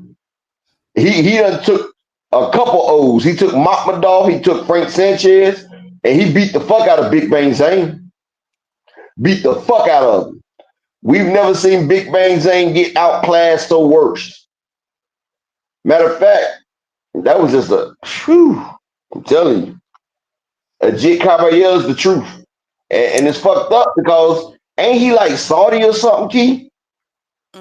He's from somewhere over there. I would have thought Turkey would have put him in a position to win. Like he did the nigga that knocked out Berlanga. What's his name again? Well, a lot of people don't want Sherez. A lot of people don't um a lot of people don't want to fight him.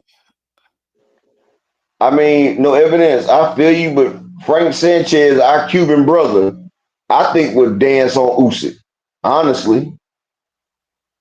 But like I said, Ajit Caballero will. Okay, no evidence. Tell motherfucker to take the fight. They were so scared to put Usyk in the ring with that man. He had a title eliminator 3 times. Then they just elevated him to an intern. Get a man a title match. Usyk ain't dumb. Usyk gonna retire. I guarantee you. Usyk will retire before he fights Jake Caballero. Do y'all not remember what Tyson Fury said when he remember that day that Tyson Fury walked in the ring with with Jake Caballero key, and Tyson was like, "I'd never fight this nigga." Tyson Fury said he would never fight a Jake. Well, speaking of fights, hey Zulu, hey Opulent, hey No Evidence, No Face, No Case, hey Dog 215. Thank you guys for coming in here. Well, Loopy double DOG.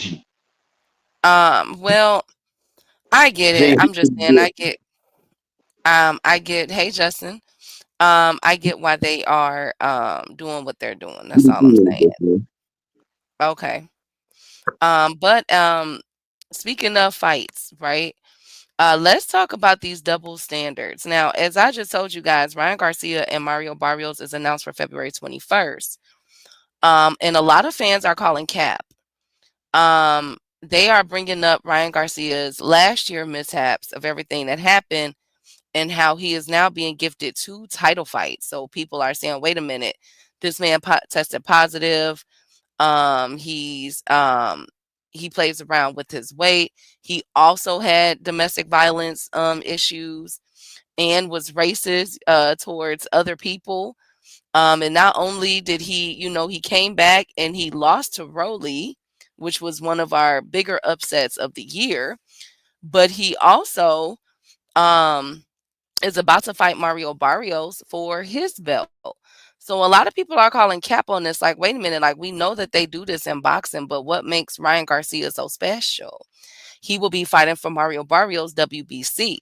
Now, the play could be in this situation of Devin and Brian Norman Jr., whoever wins the WBO on Saturday, whether it's the new or and still, that could be setting up for a major clash in 2026 between the winners of these 2 fights. So maybe that can be something.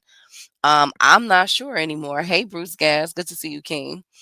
I'm not sure anymore, but what do y'all think about that? Do y'all think that Ryan Garcia is being pampered? And before y'all say anything, I just want to say now, Rolly has a little bit of a colorful past too. And remember, Rolly has been getting title shots. He's been being put in position. So we gotta call it straight through. Now, Rolly hasn't had some of the issues that Ryan Garcia has had. But he is being put in, he's been put in position. He about to lose again. I told y'all he couldn't beat Rolly. You know what, for the for the Ryan Garcia versus Mario Barrios, I'm giving the edge to Barrios. I'm not gonna lie. I'm giving the edge to Barrios. Simply, I think that's a bad style match. I'm gonna watch some more film, but from what I've seen with Rolly in his past couple fights versus Barrios, you need mental, you need mental to win against Barrios plus power. And Ryan Garcia's mental wasn't there against Rolly. And that style, I'm giving it the edge right now to Mario Barrios, but I'm gonna watch some more film and get back to y'all. Ryan still has a good following. If Barrio trains right, he can make it tough. Yeah. Okay, so are we not calling out the double standards? Because we also just seen Tank removed from an accusation that we're still all waiting for. The paperwork, they said they had videos. They said they had all this stuff on him, and nothing has been filed or nothing has come about yet, which is, again, I still find this very, very interesting. Like, something is not right with the situation. And Tank has pretty much went 0 dark 30. We don't know where Tank is. He's pretty much chilling. You feel me? But just the optics of it. Fans are saying, okay, look, if we gonna call out and demean Tank and do all of this to Tank over an accusation that still hasn't even been filed or proven, and he got a whole fight pulled from him with that, then Ryan, he's being set up for 2 back-to-back fights, and look at everything, the baggage that he's bringing with him. Marquis said it's hate.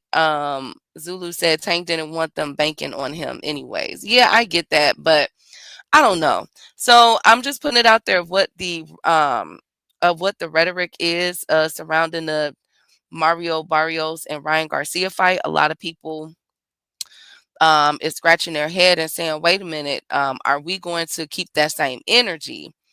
With, and that goes into the double standards that we have. Another double standard, Lord, David Benavidez. Now, I absolutely have David Benavidez winning this weekend. As y'all know, I like David Benavidez, one of my top fighters of today.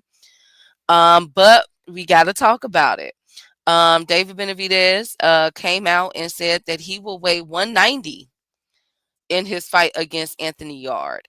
And a lot of people are now catching on to, we've talked about it over here.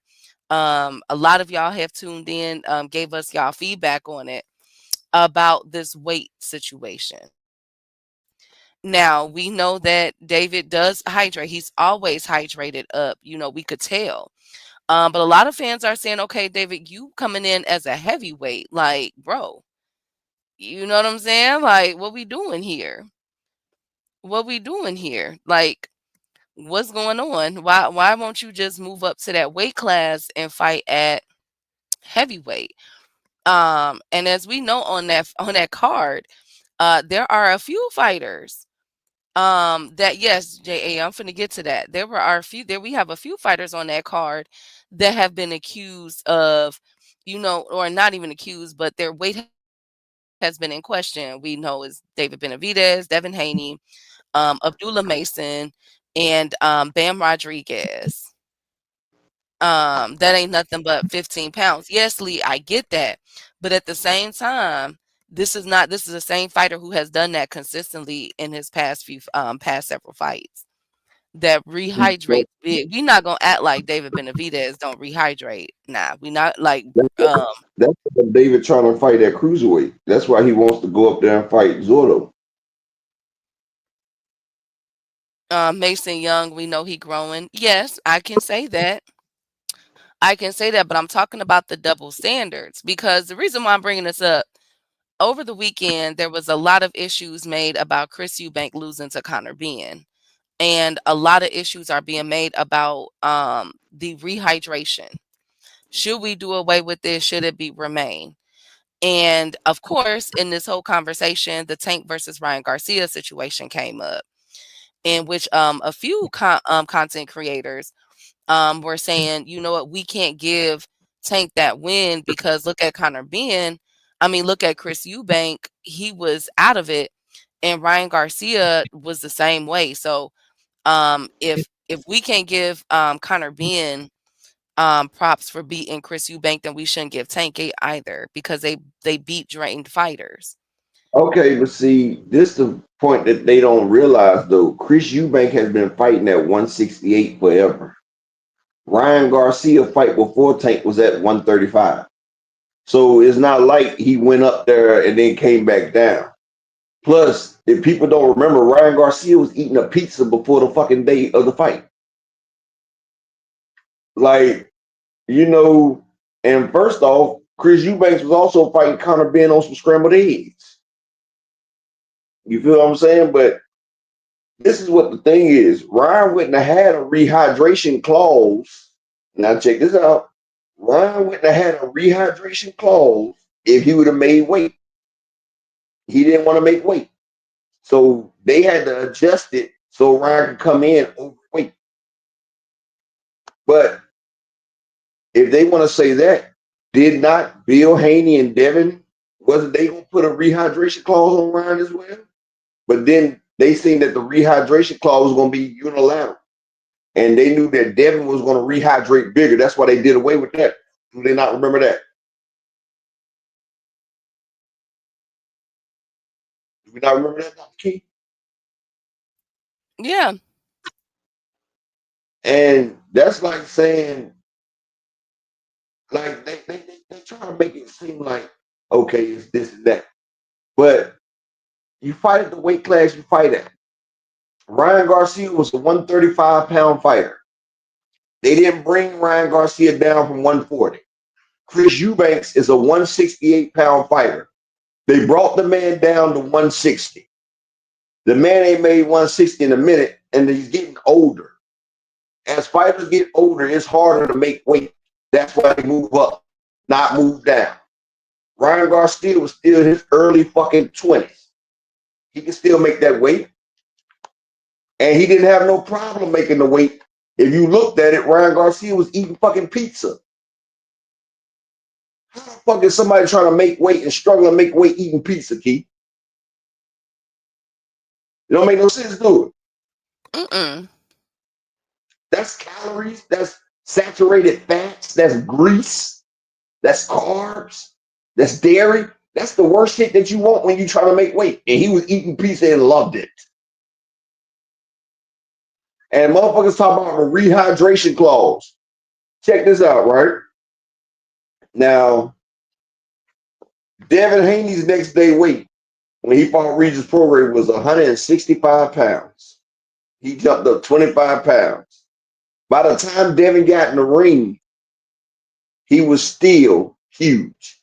And people don't understand what a fucking rehydration clause is. It's the same thing that the fucking IBF does. It's the same thing that the IBF does.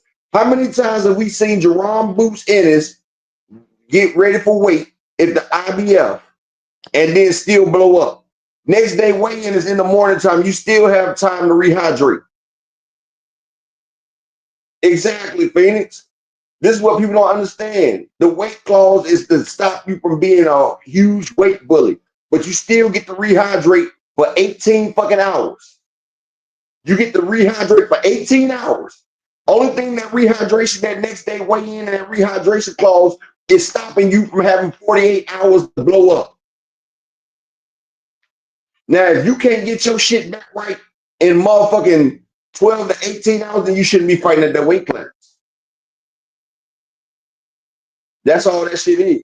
Motherfuckers act like they making a fighter fight. No. Ryan Garcia had enough time to rehydrate. And that's the way it should be. Exactly, Zulu. Canelo was about 200 in they fight. And the reason why Canelo didn't want to fight Benavidez because Benavidez gets up to 2 and some change. Shit. I hate the double standard. I hate the double standard. Make sure y'all smash the like button. And can I get 3 people to support the grind for the day? Give me 3 people to support the grind. But people keep acting like this weight shit don't matter. It's all good. They was about to cancel Devin's fight with Regis because he was more than 15%. Bam Rodriguez does it all the time. Naoya Inoue does it all the fucking time. All these other motherfuckers, they rehydrate up. So I don't want to hear that shit. If you start making motherfuckers have next day weigh-ins, then we'll stop having fighters that go down there and try to bully smaller fighters.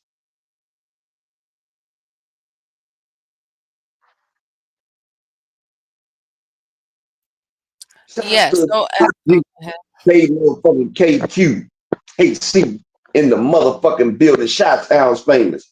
I think that's the most famous person I know from Chicago that's a male. Because ain't nobody more famous than Dr. Key. oh my God. Hey Phoenix. Hey KQ. Make sure you guys tune in to KQ on Saturday for his amazing shot calling. I will definitely be there. Of course. I don't even listen to the announcement of the game. When I watch a fight, I had the fight up and I have KQKC in the PIP, the picture in picture, and I cut the sound off on the fights because most of the time them motherfuckers be biased as fuck anyway. And if you don't got the fight, KQKC, he calls every fucking punch. You won't miss the action. You just close your eyes and listen to KQKC and you can visualize the fight because he gonna make sure you hear every fucking thing. Absolutely. So speaking of visualizing the fights, so the presser was yesterday. What we saw the the weights and everything, how people was looking, and we had the presser today as well. So a lot of people, 2 people that stood out was Devin Haney and David Benavidez. A lot of people did not like how sunken in David Benavidez's face was upper, and also Devin Haney. A lot of people are asking, were these bad weight cuts for these 2? Now, I saw the picture with Devin. Now David Benavidez, I've seen him look like that before.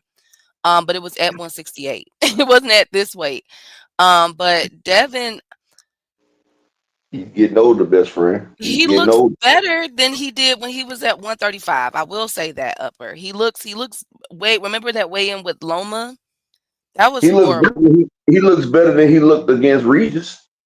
Devin, I played the video earlier today with Devin Beal and Brian Norman, and them. Devin looked all right.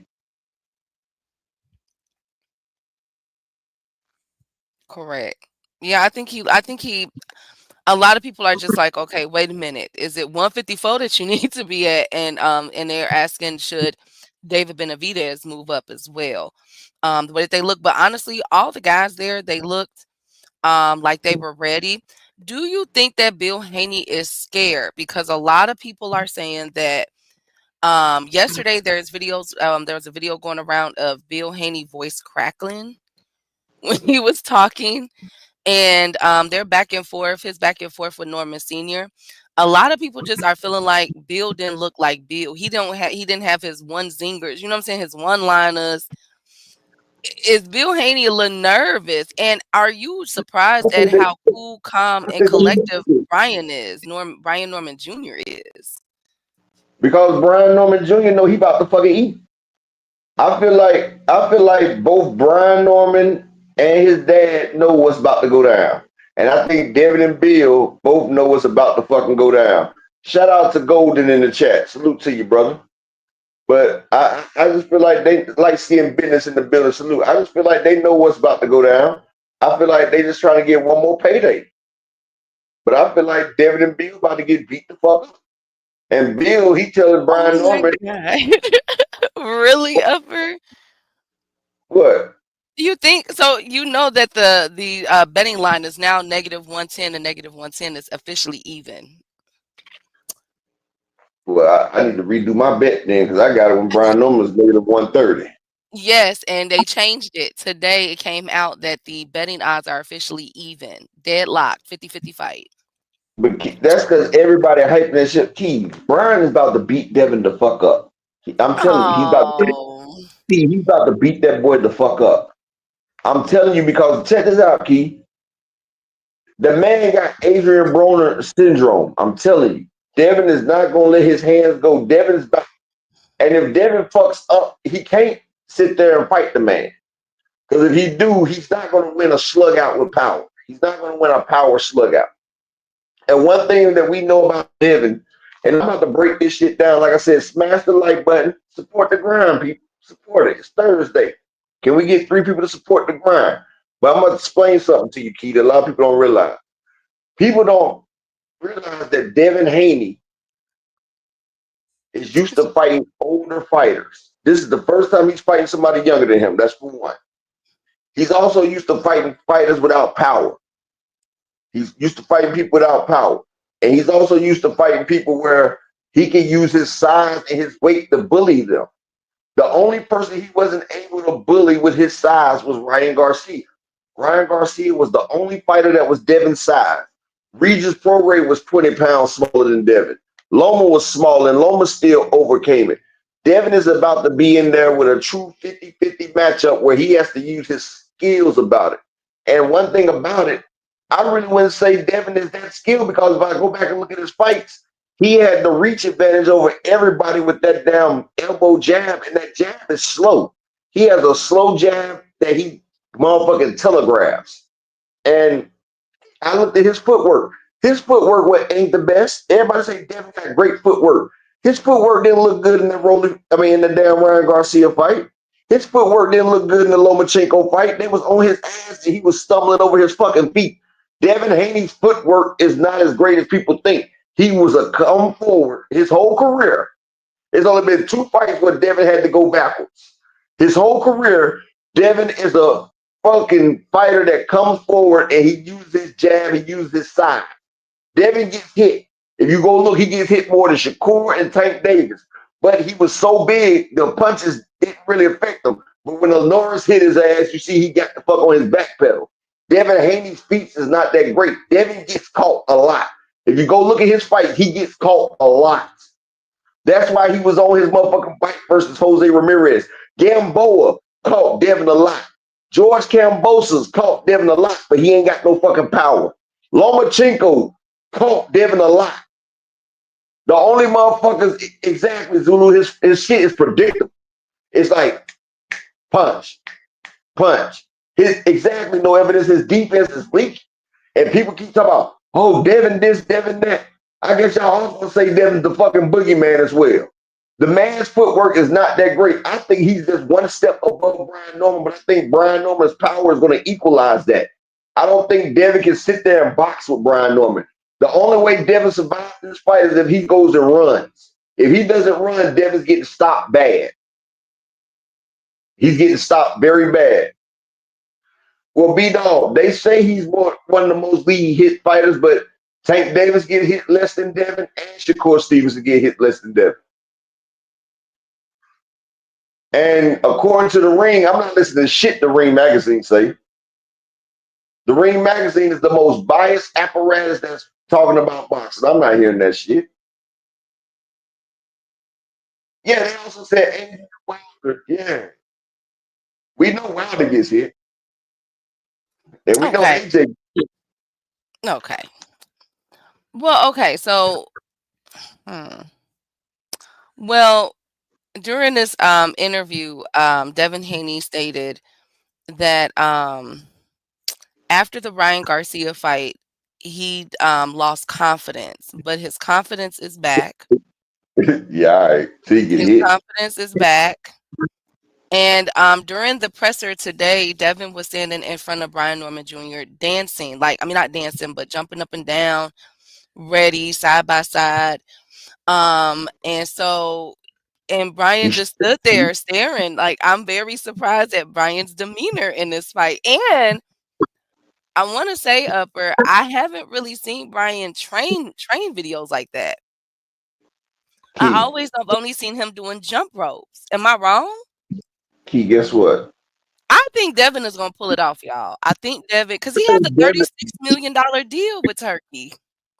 Key, that nigga was stretching. He was jumping because he was jumping because he was getting ready to take off.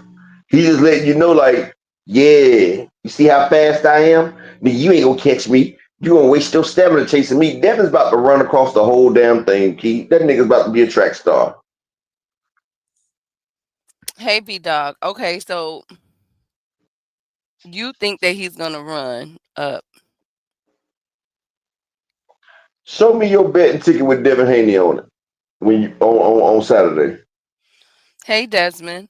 I just don't think that they would do this. Like, why would come on? That's you're talking about a $36 million deal that Devin has with Turkey. Now they just blew it with Canelo. They couldn't even rob Canelo in his last fight. Make it a draw or something. You feel me? They just ruined poor Canelo. And we already know how many millions is riding with Canelo that Turkey has invested with Canelo. Okay, now with Devin too, $36 million fight, that's 12 a fight. Like they made $30 million in the Ryan Garcia fight, remember? I know, but this is what's hurt, like my brother A1 motherfucking hoops on in the building. I just don't come on, man. You think they gonna really just let So Key, all right, so if let me ask you a question, right? Okay. So will we say that this is probably Devin's biggest fight in his career?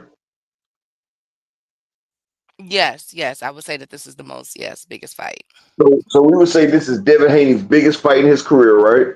Yes. Is he headliner? No, he's not. So his biggest fight in his career, he's on the fucking undercard. And you telling me he's about to get a 3-fight, $36 million deal, Key? That's what the Norman's them said, Upper. That's what who? That's what Norman Sr. said. Norman Sr. and them said that. And Devin Haney confirmed it. Hey, A1. And well, you know what? I remember when Ryan Garcia and Devin fought. Remember they said both of them said they was getting $30 million. Remember? Ryan Garcia and Devin both said they was getting $30 million for the fight. Remember that? Correct. Ryan got 0 and Devin got 2 million, Keith. That's a far cry from 30 million apiece, right? I think Yeah. they're still missing 57 million out that fight, right? Yes. So are we gonna believe what they saying? So This is the same why would person Norman that them said, say it then? So why would Norman Sr. say that? well, Norman Senior said if Boots and them give them a little bit more, they'll take it. And then they moved it up to 1.8 million and they still didn't want no more. So we're gonna listen to what Brian Norman Sr. say, Keith?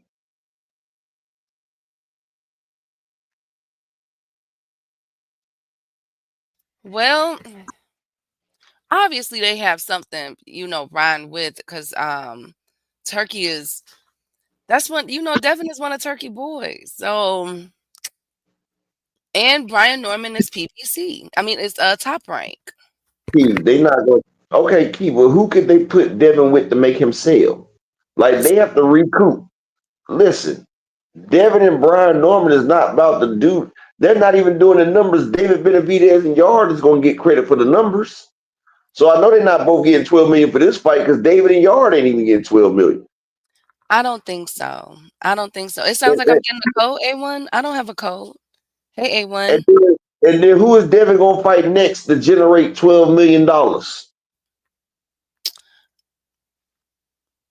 Ryan Garcia. I think they're setting that up. I think if Ryan beats Mario Barrios, them two will meet probably in the summer or fall. David Haney is getting $36 million for three years. That's because he's getting shit on and butt fucked. That's all. Lord. Everybody in Saudi get to use him and his dad for a motherfucking a receptacle. That's the only way and hell, Instagram models don't even get that much. So Devin must be some prime real estate. Diddy must have trained that boy well. Okay. Hey, Mr. Altruistic. He over there getting some pita with some hummus. He said, how does Norman know Devin contract?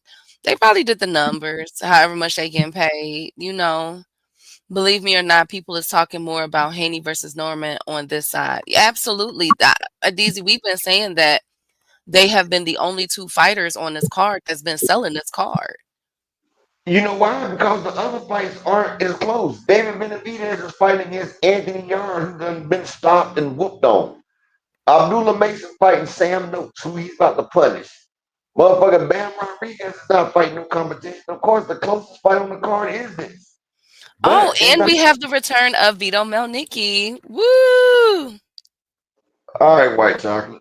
Oh, whatever. Y'all I Vito Melnicki because he's a good fighter, but who is he fighting? Exactly. I gotta get his name. I forgot his name. Hold on, let me look at his name. We don't know if he's trash. Hold on, let me see. He ain't that trash. No, he's fighting Samuel. He's fighting Samuel Namoa, who's 21-0. He is from Italy. No, Nigeria. He's Nigerian, but he lives in Italy. That nigga's trash. Yeah, I watched the nigga box. The nigga's trash, and he's been fighting trash fighters his whole career. He fought one nigga that's like 2-65. Well, that's like Zerto and Jaime Munguia. They both reached 40 and over. They still was trash. Well, we have the return of Vito Melnicki, and then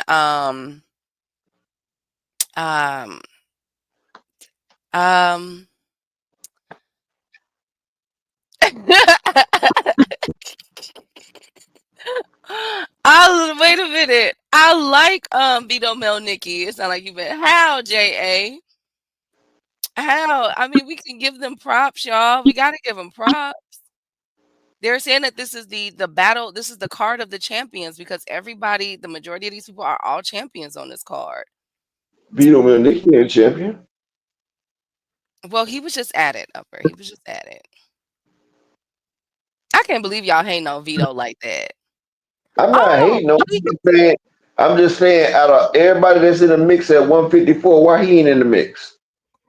He's about to. He's about to fight. I'm talking about he ain't in the mix with none of the names you know, I'm surprised he ain't trying to fight Madrimov. Why they ain't give Madrimov the beat him in Nikki fight?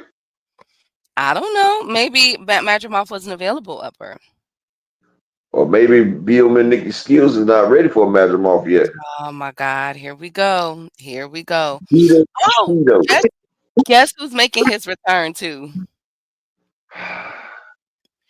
Do I want to Guess who's know? about to fight? Yes, you guys are going to know because I'm excited about it. I'm excited about it. He is currently training with Tim Zoo. Okay. Louis King Kong Ortiz. I'm done. Woo! Yes, he is actually training with Tim Zoo guys in Florida. Aren't we excited? I'm done. Woo! What's wrong with King Kong? Come on, what's wrong with King Kong Ortiz? He just fought in September. I'm Come done. on, up. He The just knocked. nigga's 93 years old, Key. I'm done with him. He's 93. I He's can't. only 40. He's only 46. Upper. See, shout out to him and Pacquiao for saying No, AJ number to number. you know, with Cubans, you got to add 25 years. Oh my God. That man couldn't even take out Andy Ruiz. I'm done with King Cole Ortiz. Well, be ready for the fight announcement from King Kong Who you gonna Ortiz. say, Wilder? Upper, he's getting That'll be- competition. Huh? He knocked out a guy that was 41-18, and then he knocked out a guy that was 8-4-3, and he knocked him out in one round. That's good. The man had 13 fights. He was 8-4-3. So he Okay. only won 8 out of 13 fights. And we gonna brag about that? Yes, because he's Okay. King Kong Ortiz is 46 years old. So He's so are you gonna make fun of? 36. Are you gonna make fun of the guy that he fought last year that was 41-18? Is that what we've come to, Upper? Wow. Key. Okay, Key. If David Benavidez was gonna fight somebody that's 41-18, what would you say? But David Benavidez is not 46. Key. If Ortiz want to come back, him and Wilder need to have a bum bash. Oh wow. I Wow. think he could beat Wilder now. Upper. I think he could beat Wilder now. Oh wow. Of course you're gonna throw Wilder underneath the bus.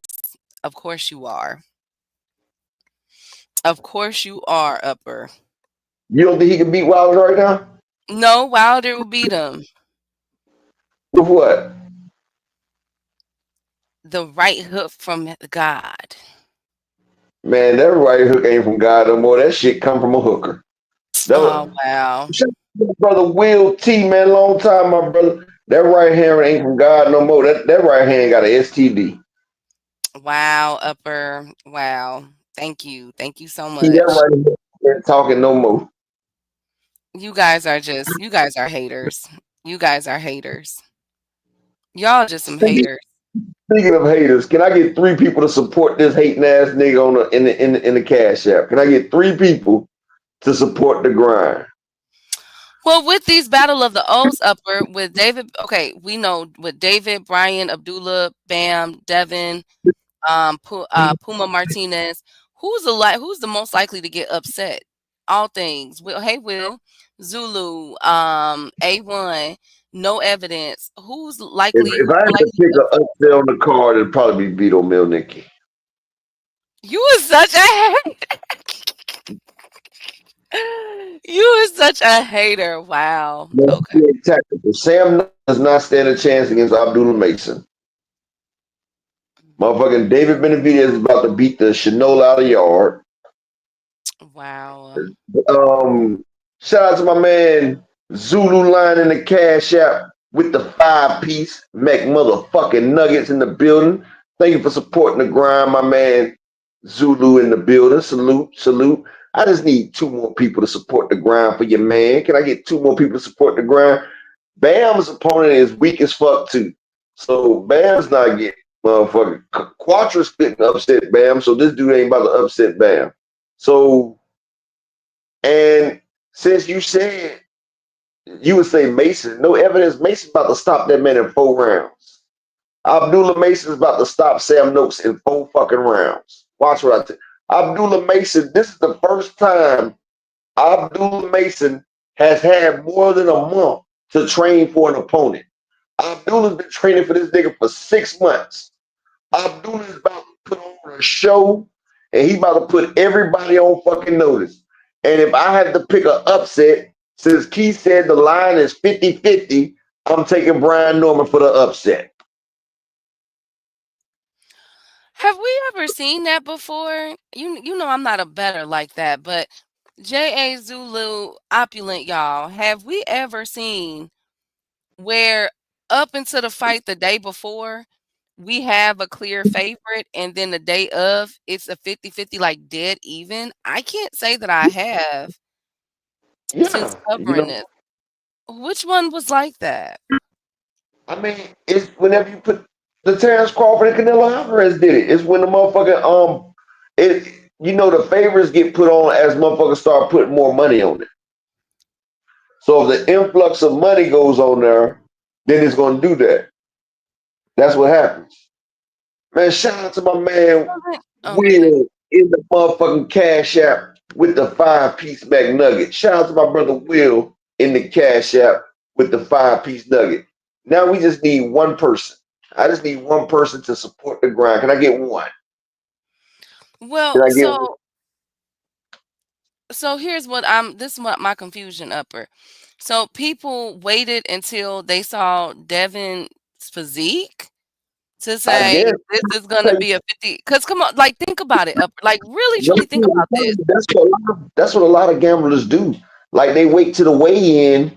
Like I told you before, when I seen Earl Spence at the fight, when I see him walk to the ring, I was like, "Fuck, my money gone," because I've seen it. You can see a fighter, and you can see how they rehydrate. That's the most people that gamble the most money. They always wait to the weigh-in. They got to see if it's a bad weight cut. They got to see how good you look and see how you rehydrate up. A lot of people wait to that time right there because that tells a lot.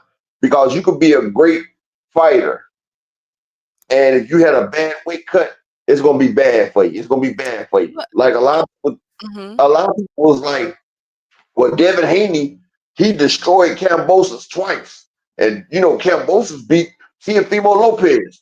And if you remember, Devin Haney was like a plus 700, I mean, a minus 700 against Loma at first until they got down to the weigh-in and everything. Then that shit got real fucking close. Loma and Devin got real fucking close. And you see Devin had a bad fucking weight cut. And you see Lomachenko was the same. Lomachenko was on that nigga ass. Mm, okay, but and I get that, y'all. I promise y'all, I see what y'all saying. I see what Upper saying. See, Go this ahead, nigga Upper. trying to boxing Wiz. You really think that that Regis Prograis is compared to Brian Norman? First off, Brian Norman hasn't took the damage that Regis Prograis took. The fight before Devin Haney, Regis Prograis was put on his ass by a nigga that can't even punch. They had to drag Regis Prograis out the tub because he almost died trying to make weight. You could never put them two together. Hell no, man. You talking crazy as hell, dog. Okay, but see, my thing is again, and I'm sorry, I get where y'all are coming from, but as long as I've been covering this, y'all, right? As long as I've been covering this stuff, I've never seen it where the day before the fight, we are at an even 50-50 bet, like -110, -110, and there's nothing of significance that have occurred. I apologize, y'all. I just feel like who the heck just threw a whole bag? Do you know how much money that is to throw on Devin? I'm not saying that Devin is not worthy of that.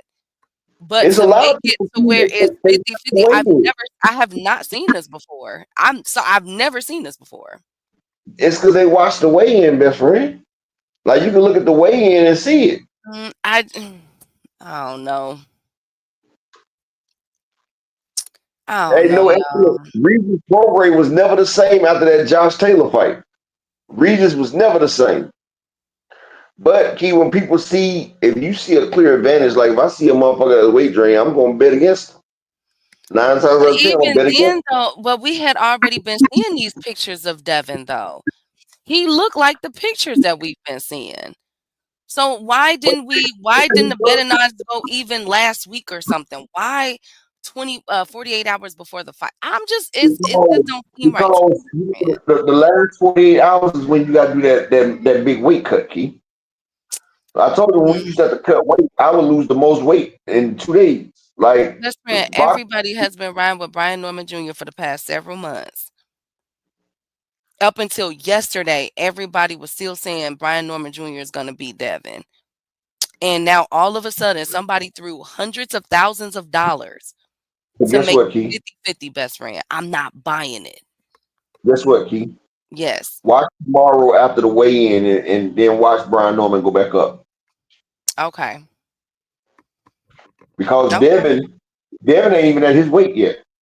I looked at Devin. Devin look like he's still about 155, 160. He's not even down to motherfucker 147 yet. Tonight gonna be hell for Devin. I can see that. Okay. You Alrighty. see, it's gonna be hell for Benavidez as well because Benavidez is still about 190. Okay. Yeah. That is true. He's a really frequent flyer. Um, well, speaking of weight, I take that back. So a few days ago, I told you guys that Bud Crawford, I had heard that Bud Crawford denied the Jake Paul fight. Now it is being revealed. Pump your brakes. Terrence Crawford actually agreed to fight Jake Paul, but Jake Paul ended up going with Anthony Joshua. Huh? You know that Terrence Crawford was gonna agree to that shit right there, but Terrence Crawford didn't agree to throw the fight. No, Jake Paul. The only reason why Jake Paul and Bud Crawford isn't fighting right now is because Jake Paul decided to go with Anthony Joshua, You know but why? he was Because 100% in. you want me to tell you why he want Anthony Joshua? Because Anthony Joshua is the sure thing. He know he's gonna beat.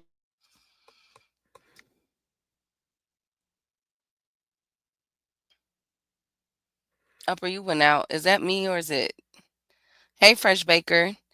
That might be the upset. Which one, Fresh Baker? Can y'all hear me? I just want to make sure y'all can hear me. He said a bunch of fighters agreed, but they decided on AJ. Okay. Upper, now what was you saying? You went out. You said the reason why AJ agreed was what? Because they see that AJ's a sure pick. Why would you not go with the sure thing? You you cannot motherfucking count on Terrence Crawford. But wasn't all these fighters saying that this was a money grab and a stupid fight?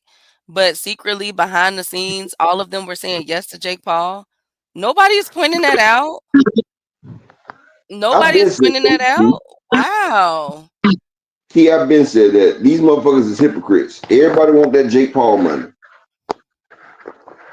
So they just crapped it. So they just crapped on Tank for no reason. Now, Wow. it Okay. wasn't for no reason. It was the fact that they didn't have the fight. It was the fact that they didn't get a chance to get offered that fight. Okay. Well, speaking of offer to fight, do we want to see it? David Benavidez is back calling out Canelo.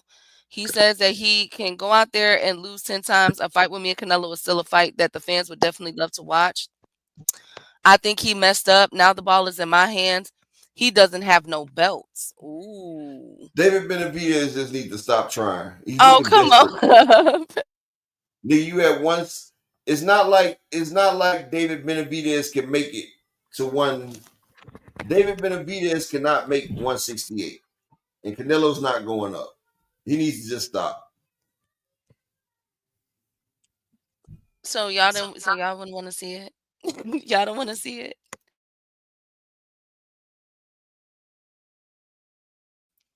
He said DC, he said that Canelo ain't got no belts. He said, look, you on my time now. So you in the position I was 2-3 years ago. You on my time. Nope, because Terrence Crawford and Big Fish is still not in the same position. Canelo is still him. Yeah, David sound thirsty. Okay. All righty. All righty. Well, I'm just letting y'all know what David Benavidez said. David said, "What's up?" Speaking of, Dana White did an interview up or real quick. I've been talking about Dana White. Oh my God, for the past 2 weeks, Lord, he got all kind of stuff going on. And he has revealed, and I feel as though, okay. Let me tell y'all what he revealed first. I'm gonna tell y'all what my theory is.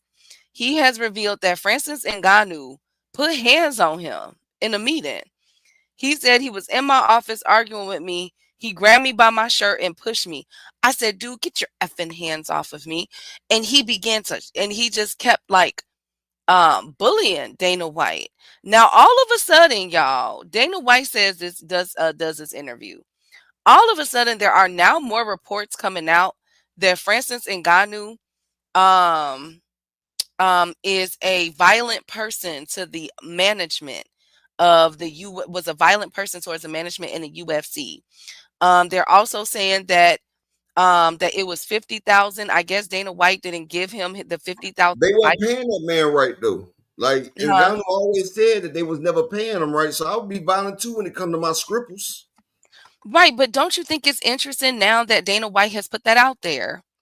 That now all of these reports are coming out saying Dana White did this. They seen Dana White not Dana White, Francis Ngannou doing this to all these other staff now all of a sudden.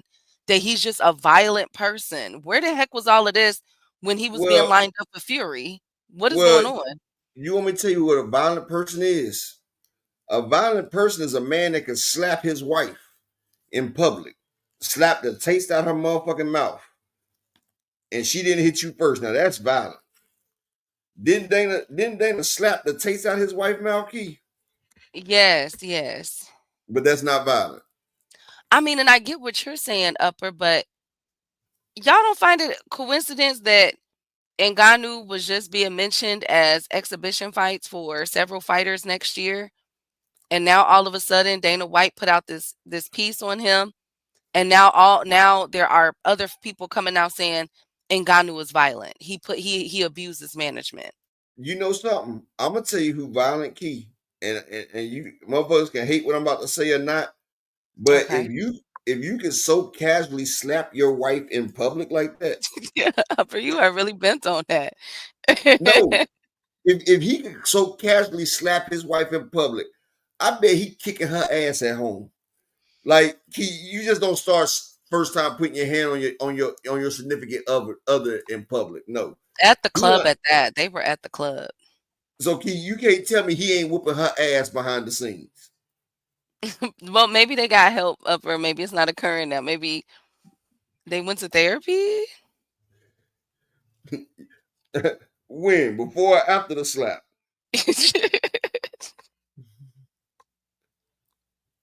Exactly. All things White slapping hit differently. Oakland say he DDT'd her in private for sure. Cause look, she didn't cry out or nothing when she got slapped.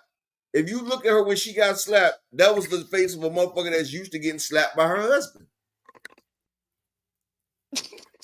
Key. Now Key, you've seen when somebody gets slapped for the first time, you see how they react. And now when she got slapped, Key, tell me she didn't look like a motherfucker that's used to getting the shit slapped out of her. Keep it Like real. she was shocked. No, but I get what you're saying, and I understand what you're saying, right? And domestic violence is bad around all, on all parts. However, Upper, and that goes for both men and women. But however, Upper, I just find it very interesting that Ngannou is now the face of violence right now, and that first it was they were trying to get Ngannou lined up for all these other fighters, including Deontay See, Wilder. these people are crazy, Key. Now, if it was me and they was coming at me, dog, I would have put the video of him slapping his wife up there. And I'd have been like, caption, but you call me violent. And I'd be See, like, you his wife. petty. So you think that it's time for fighters to just start going to hell. Like when they go I'm low, gonna just go send. to hell. I'm gonna send President Ngannou a fucking damn inbox. Them like, look, man, tag Dana White in the video of him slapping his wife, and say, now who's the more violent? Maybe Francis Ngannou. If I was Francis Ngannou, I'd be like, I put my hands on him because I seen what he did to his wife, and I felt offended. Oh my God. Well, it You is know what it I'm saying? is about now. It is being saying that that Dana White didn't give him his 50,000 for the knockout or something like that, some bet. But Keith, guess now what? all of a sudden I people know are now niggas that'll kill you over 1,000. I do. I know niggas that will offer you over $1,000 and you telling me you owe me 50 of them things? Oh man. The fact that Dana's still alive, he ain't too violent. well, I just don't like that. Like, come on, man. Like now all of a sudden here come all these reports around the same time that we know that UFC is being investigated. Now here comes all these reports about Ngannou just beating up management. He didn't put hands on Dana and everybody. Like, come on, we ain't never heard this before. But that doesn't mean it didn't happen. You know what I'm saying? Doesn't mean that it did not happen. But I'm just looking at the timing of it all, y'all. 2 Cents said nobody believes them. Yes, it Okay. does. It means it didn't happen. You It want me to means tell it you why it didn't happen, Key? what? You want me to tell you why it didn't happen, Key? Yes. Do y'all think that black ass Ngannou could put his hands on Massa and not get locked up behind that shit? Do you think if a black man put his hands on Dana White, they would hide that man? They would hide that man. Come on, man. Don't believe that bullshit. Dana already has a lawsuit owing over $400 million to his fucking fighters. So Francis Ngannou was just the next motherfucking line that wasn't getting his money. Dana was pimping them niggas. He was Suge Knighting them niggas like, yeah, you gonna do this, but you ain't getting paid. So shit. And Francis, exactly, Zulu. A lot of people say Francis Ngannou was a humble individual. Exactly, Thank you, all Bob. things. His last Okay. name is White. They can't let a nigga with a last name White get humbled by a nigga. Hell no. Opulence said they trying to mess with his money. It sounds like it. I'm like, where did this even come from? Like, like Ngannou? Really? Okay. I could see somebody like Ngannou. I don't even get that from his Oh spirit. wow. I didn't hear that, Lee Jackson. What I had to take a call, so I don't know if y'all spoke on it, but Ring just put out that Matias failed a VADA drug test, that his title of defense is in jeopardy. What? Oh, Lord, Superdale. So Matias has never failed a drug test in his entire career.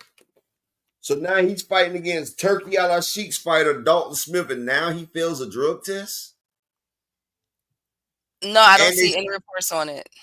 And they say Osterine. It's funny. So now we got another fighter tested positive for Osterine. Are you fucking kidding me? I don't see it. Where are y'all looking at this? I'm pulling it up. Oh shoot. Okay, here it is. For Osterine. For Osterine, Matias has been given 10 days to request the testing of a B sample. So Matias is taking some shit that really ain't gonna benefit him. Osterine. Okay.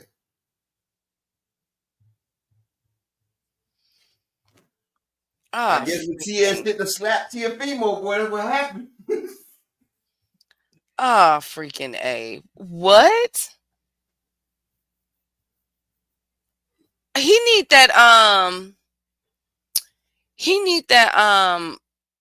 Jaime Munguia. Wow. This is the reason why Norman has to knock out Devin.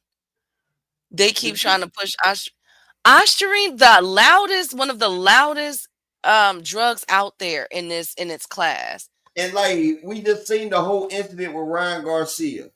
And Osterine is one of the loudest, and it does the least for your body. So what would be the reason why he take that, Keith? Against Dalton Smith? Out of all the fighters, you gonna do that for Dalton?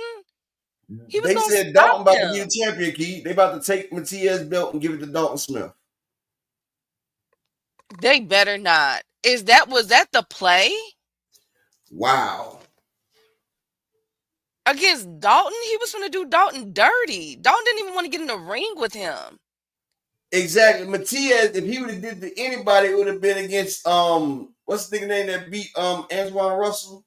Puello. Puello. For part 2. Bro, this shit right here is no good. Oshtering? Like, Speaking of no good, let me get one more person support the grind for this bullshit right here. They done got my man Sabril putting too much pressure on people, bro. He done slapped Tiafimo. He done ran down on Africa. You know Africa wanted turkey fighters too. They get Matias out the fucking way. And if Matias ain't got a belt, then ain't nobody gonna fight him.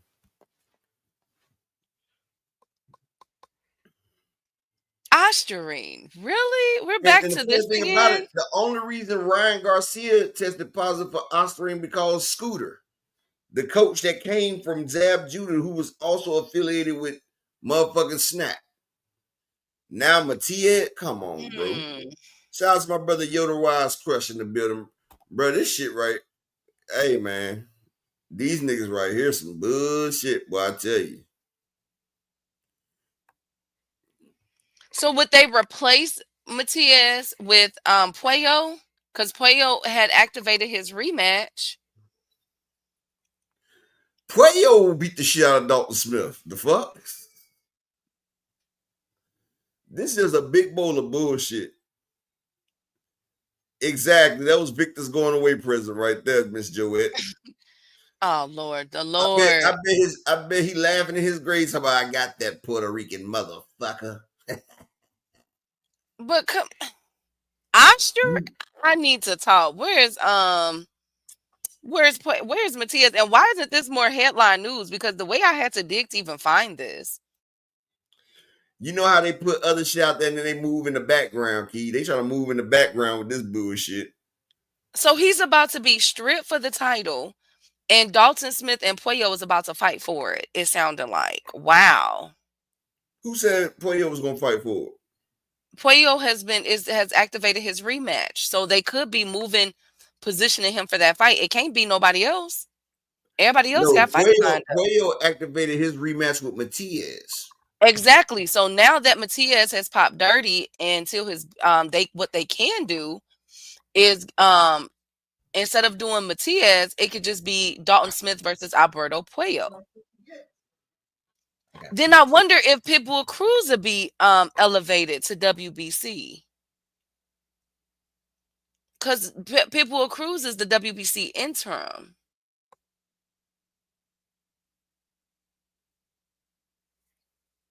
This is insane. Wow. Wow.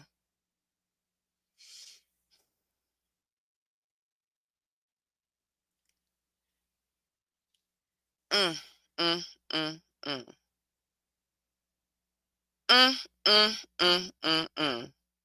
Dang it, Puello. I mean, Matias. This can't be real. Like, I have questions. So look, they're gonna have Matias fight Puello, but they're gonna move somebody else to fight Dalton Smith. No, they not. That wouldn't even make sense. That wouldn't even make it. Would be. I think they would do Puello versus Dalton, and then I wouldn't be surprised. What if Pitbull Cruz is elevated to WBC full champion? Because at the end of the day, Puello his name has to be in this because he has activated. He activated his rematch back in August, September, probably September. So, they finna make Azim versus Dalton. Okay, what about Puello though? Puello has already. Wait a minute. At number 9, Dalton is number 1. Puello is number 2. They should just get them two out the way. And if Superdale Matias gets stripped upgrade Pitbull Cruz to full champion, the full WBC champion, right? This is bad. This is so ghetto. How the hell and it was a voluntary how he get popped for Ostring? What would make him do that? Now his B sample he gonna have to get that Munguia treatment because Munguia popped dirty. And then next thing you know, he didn't pop dirty. They said it was a false positive or something like that. So let's see. He got to get his B sample tested. He's given 10 days, so we'll know more by probably the first week of December, or yeah, probably the first week of December. We'll know more about what's going on and how they're going to do this, because that puts implications on the Pitbull Cruz versus Lamont Roach fight. Lamont Roach could be fighting for Pitbull, and Lamont Roach could be fighting for that WBC full title. So let's see how this go.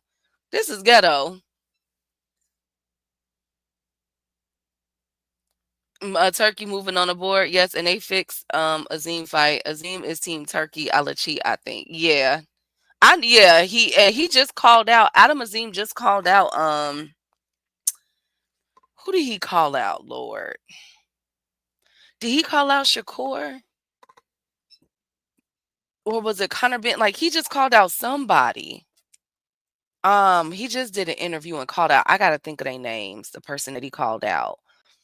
But this is a travesty. This is a travesty. How could this even happen? How could this even, out of all the drugs, Ostarine? Okay. Okay. And it doesn't even give you an advantage. They're gonna bring in Patty. Thank you, Fresh Baker. They gonna bring in Patty. Okay, or Pierce O'Leary. That's who gonna fight him. I'm all the way shocked. So Matias WBC belt is in jeopardy, and the fight is in jeopardy. Freaking A. Matias.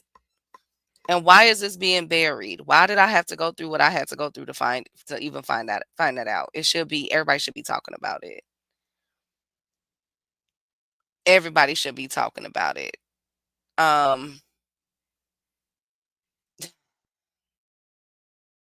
Okay. That's what we got to work with, y'all. Sabotage, it looks like man. That's what we got to work with. That's all we got to work with right now. Let's see. I just find it very odd, out of all, after everybody seeing what Ryan Garcia just went through last year with that drug. Out of everything that, like, okay.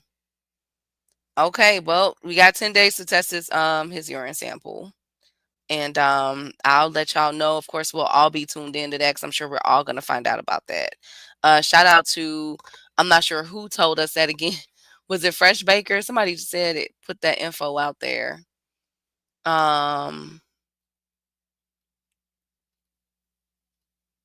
Lee Jackson. Shout out to Lee Jackson. Thank you so much for that information.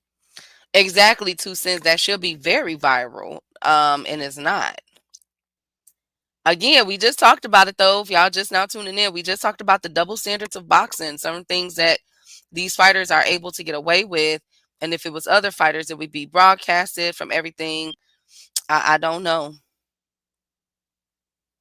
I don't know. But he was supposed to fight in New York, too, if I'm not mistaken. He was supposed to fight in New York in January. Come on, Super L. What's going on?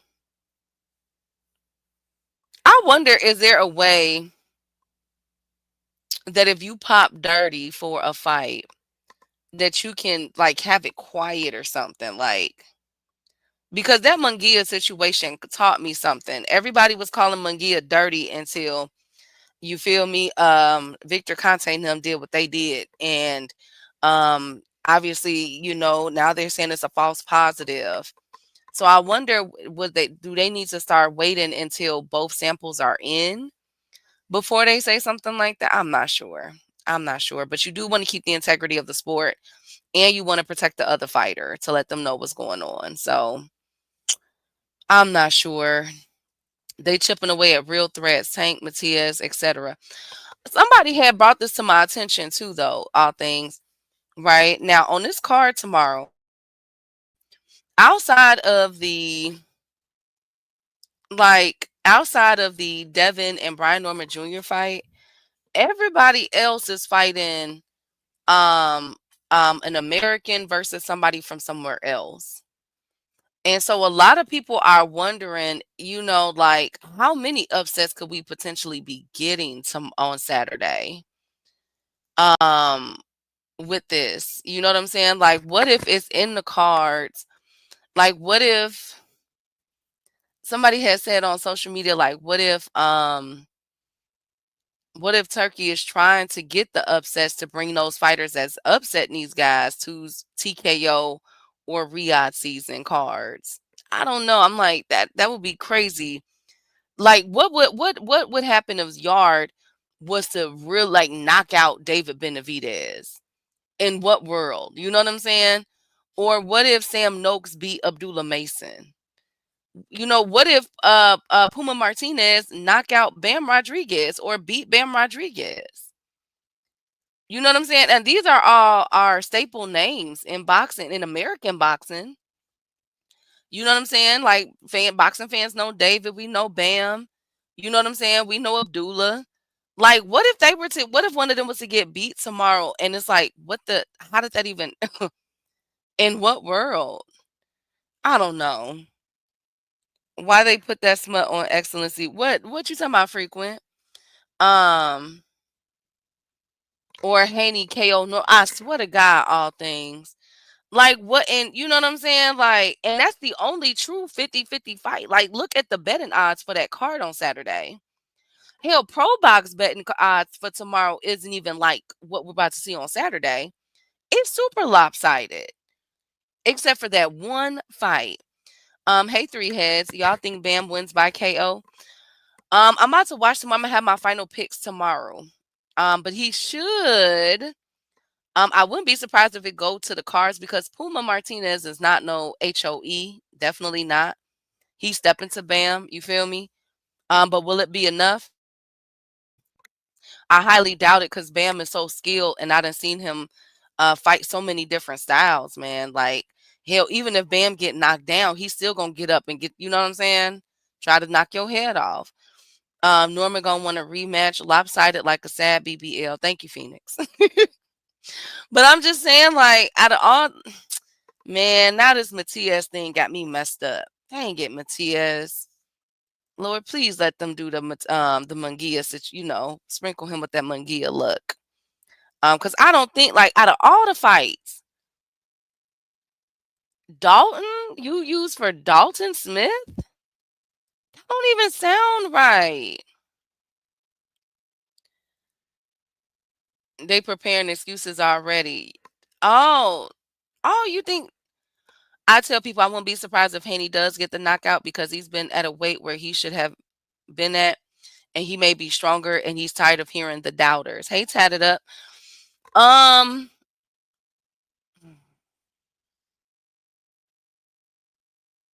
You know what got me messed up about that fight? I'm not even gonna lie. It's Brian Norman's calmness. You know, Devin and did everything, you know, jumping, you know, in front of him. Both their daddies going back and forth. Bill then told Norman Sr. that he want to fight him. You feel me? Like all that. And Brian Norman has just been quiet. He hasn't complained about the 10 VADA tests. He's been tested, I'm told, 10 times. He hasn't complained about Devin them getting his sparring partners. He hasn't complained about the 10-ounce glove request from Bill. Bill allegedly has been saying he wants him to fight in 10-ounce gloves. I haven't heard no complaints from Brian. Every video I've seen of Brian Jr., not senior, he's jumping rope. I'm like, it might be a clip of him in the gym sparring, you know what I'm saying? But it's not like the most I've seen in this buildup is him saying, okay, I'll get tested. It's not going to change anything. And then he picks up the jump rope and jump ropes. Like, you see what I'm saying? Like, so I get where y'all coming from. Like, I'm picking Haney for Saturday. I know I'm out because I just think like I think that Haney has that Quentin Randall fight. I feel as though showed me a little bit of Brian Norman when he gets under pressure and when somebody is up in his chest. You know what I'm saying? But I do worry about Devin. Again, I want to see how Devin does with exchanging blows with Brian. I need to see how Devin parries too. because that's going to be important. And if he's even going to use his gloves, his defense, you know what I'm saying, with the right and the left, I got to see certain things. I need to see if Devin is still doing the bow and arrow, how he jabbed down. You know, when he jabs, he goes down. Because you can't do that with Brian because his reach is just as long as Devin. He can catch him. So, and go over the top. So there's a lot of questions I have about Devin. I'm not going to lie. Um, um, Sorry let, about that. he's saying, but I'm saying I won't be surprised because what I see and by him having that weight now where he should have been a long time ago, he may be a Man, lot he was stronger. just 144 in his last fight. Oh, Come on, Lord, man. upper. He was just 144. Come on, people. Stop that. Stop the bullshit, y'all. Devin gonna win, jab, move his head, and stay to the body shot. That's another thing. How will Brian Norman react with Devin body shots, upper? Let me not even ask upper because upper don't even think that Devin can hit hard. The Salute to the same way beautiful Ryan Queen Juice. Garcia reacted to it. The same way Ryan Garcia reacted to him. Like it was a shiatsu massage. Salute to the beautiful Queen Jude. I won't be surprised. You'll be surprised, but I won't. Okay, so we got a couple people, Phoenix and G Tatis, saying that they're going for Devin to get the knockout. Okay. Okay, this the same Devin Haney that couldn't knock out a carnival worker. He was at his right weight then. He was at his right weight when he stole off on a civilian, a motherfucking civilian, and couldn't knock him out.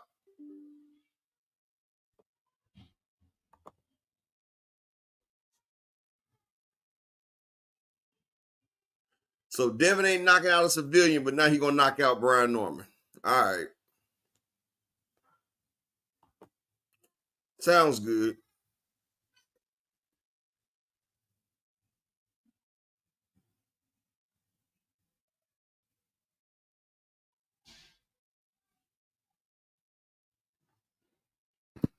Well,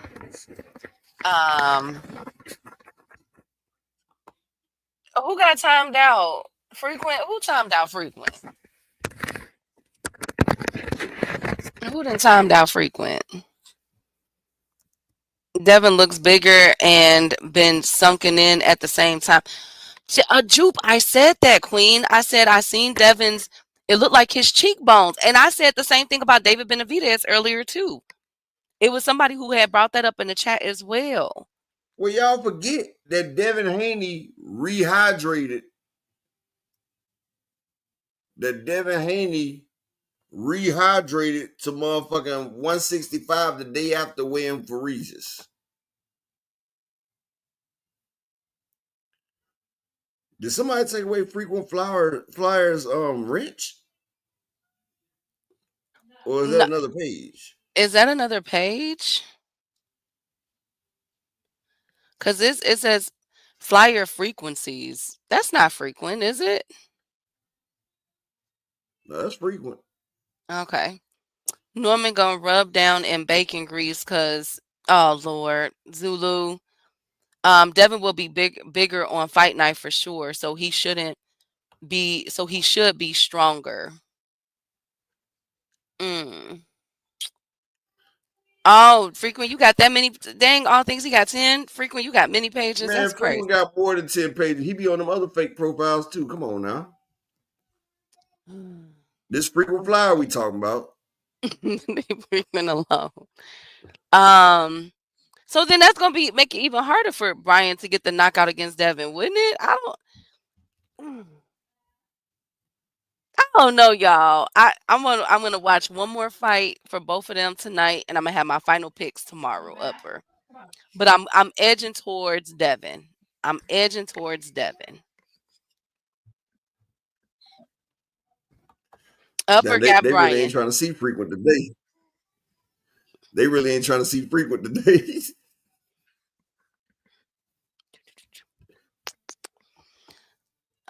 He said, at the same time, Devin looks like he cutting more weight than Norman. That's crazy considering this is third division. What is going on? Juba said that I asked the same thing. I'm like, wait a minute. I was talking about that with double standards with these boxers, with rehydrating and weights and how much they ballooning up and everything. I had asked that question. I think Hey, Norman might. Key, check this out though. Devin Haney's first fight at 140. How much did he weigh? On the next Um. on the next day weigh in. Oh. Wasn't it like 168 or something like that, right? On the Or no, next like day, yes, on the next day weigh in. wasn't it like 168 or something? It was up there. Exactly. Exactly. Devin Haney's been way bigger. Devin Haney should have been fighting at middleweight.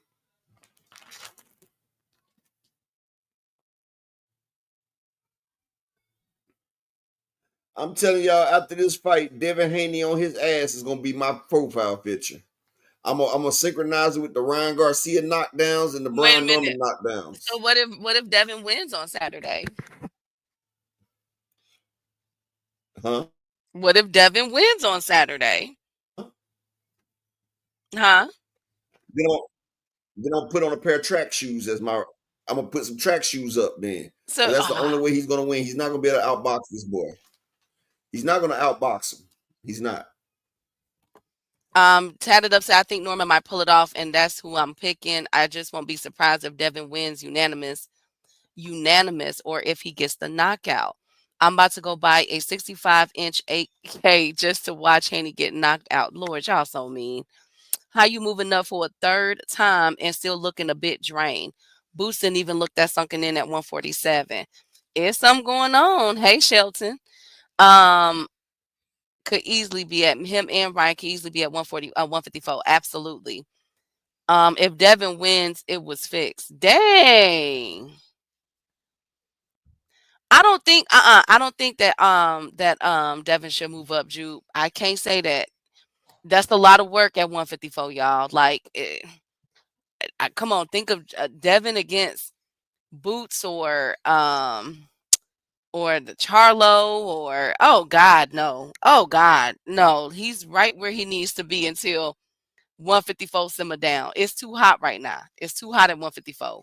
He gonna get done like Tim Zoo at 154.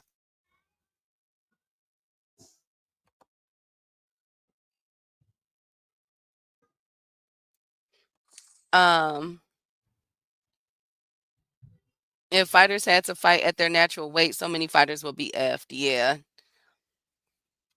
Um, yeah, I don't think so. I think I at 147, like I said, it's a couple of it's a couple of fighters that's gonna give them boys fits, even at the weight class that he's at.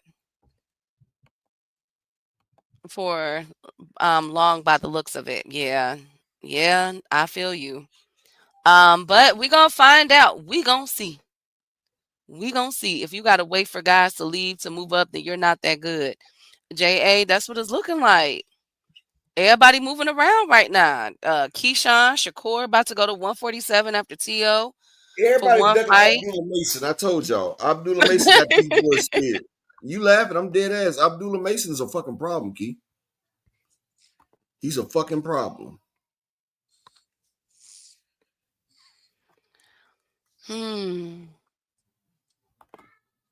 It's gonna be a fight. I got Devin losing to Karen. Me too. Me too on the money line. But that's all I got, y'all. Up, you got anything else? My niece. No, that's it. Peace and blessings to everybody. I like to thank Dr. Key, her beautiful dogs. Shout out to my nigga Ghost. You feel me? Styles P over there. But peace and blessings to all y'all. Thank for everybody that supported the grind. Tomorrow we will be here going over the last pick fights. And shit, that's all I got to say, man. Peace and blessings to all y'all, man. I'm out of here. Salute to everybody. Jupe. Matias tested positive, girl, for Ostarine, girl. And I had to dig to find the story because ain't nobody else talking about it. But allegedly, he tested positive and he has 10 days to test his B sample. Matias, for his Dalton Smith.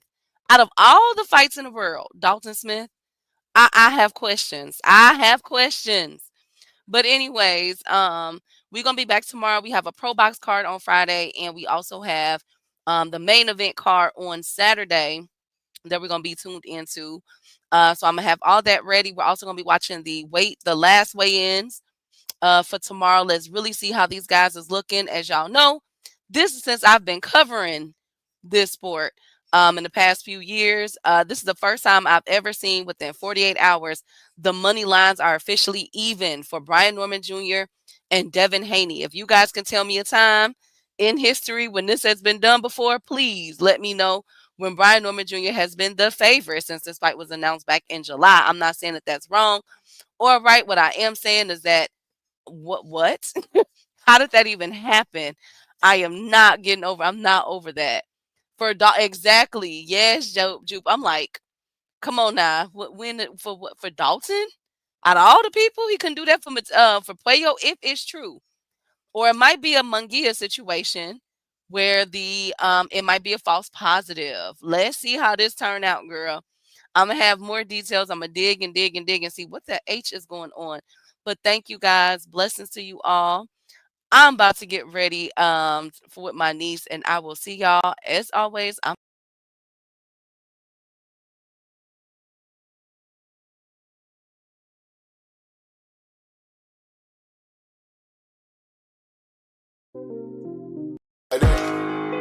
They want that smoke, bitch, I got it for 'em. They want that smoke, bitch, I got it for 'em. They want that smoke, you know I blow it. They call me Sunny Monster for a reason. I'm really dripping, leave a nigga bleeding. I get to squeeze and leave a nigga.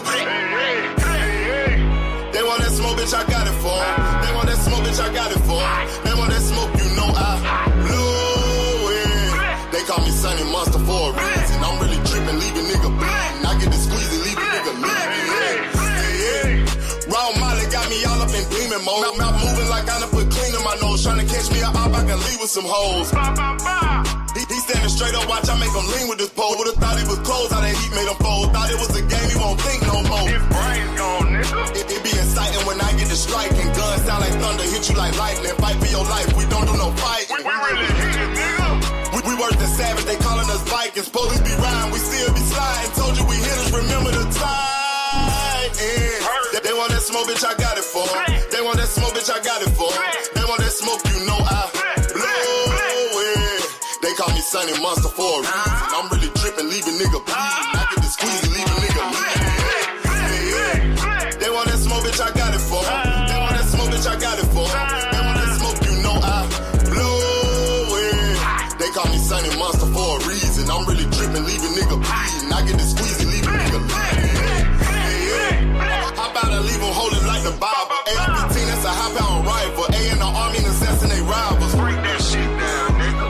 AK or anybody kill. Hop out, get the drilling and spilling. 7.62 gon' split em. FN, that's for any fuck nigga. You a plug, then I'm pulling up, nigga. You my lunch, eat these bullets for dinner. 5.0, eat 'em up, eat 'em up. SK, smoke killer for show. Drum rounds and cripple ops, Draco. I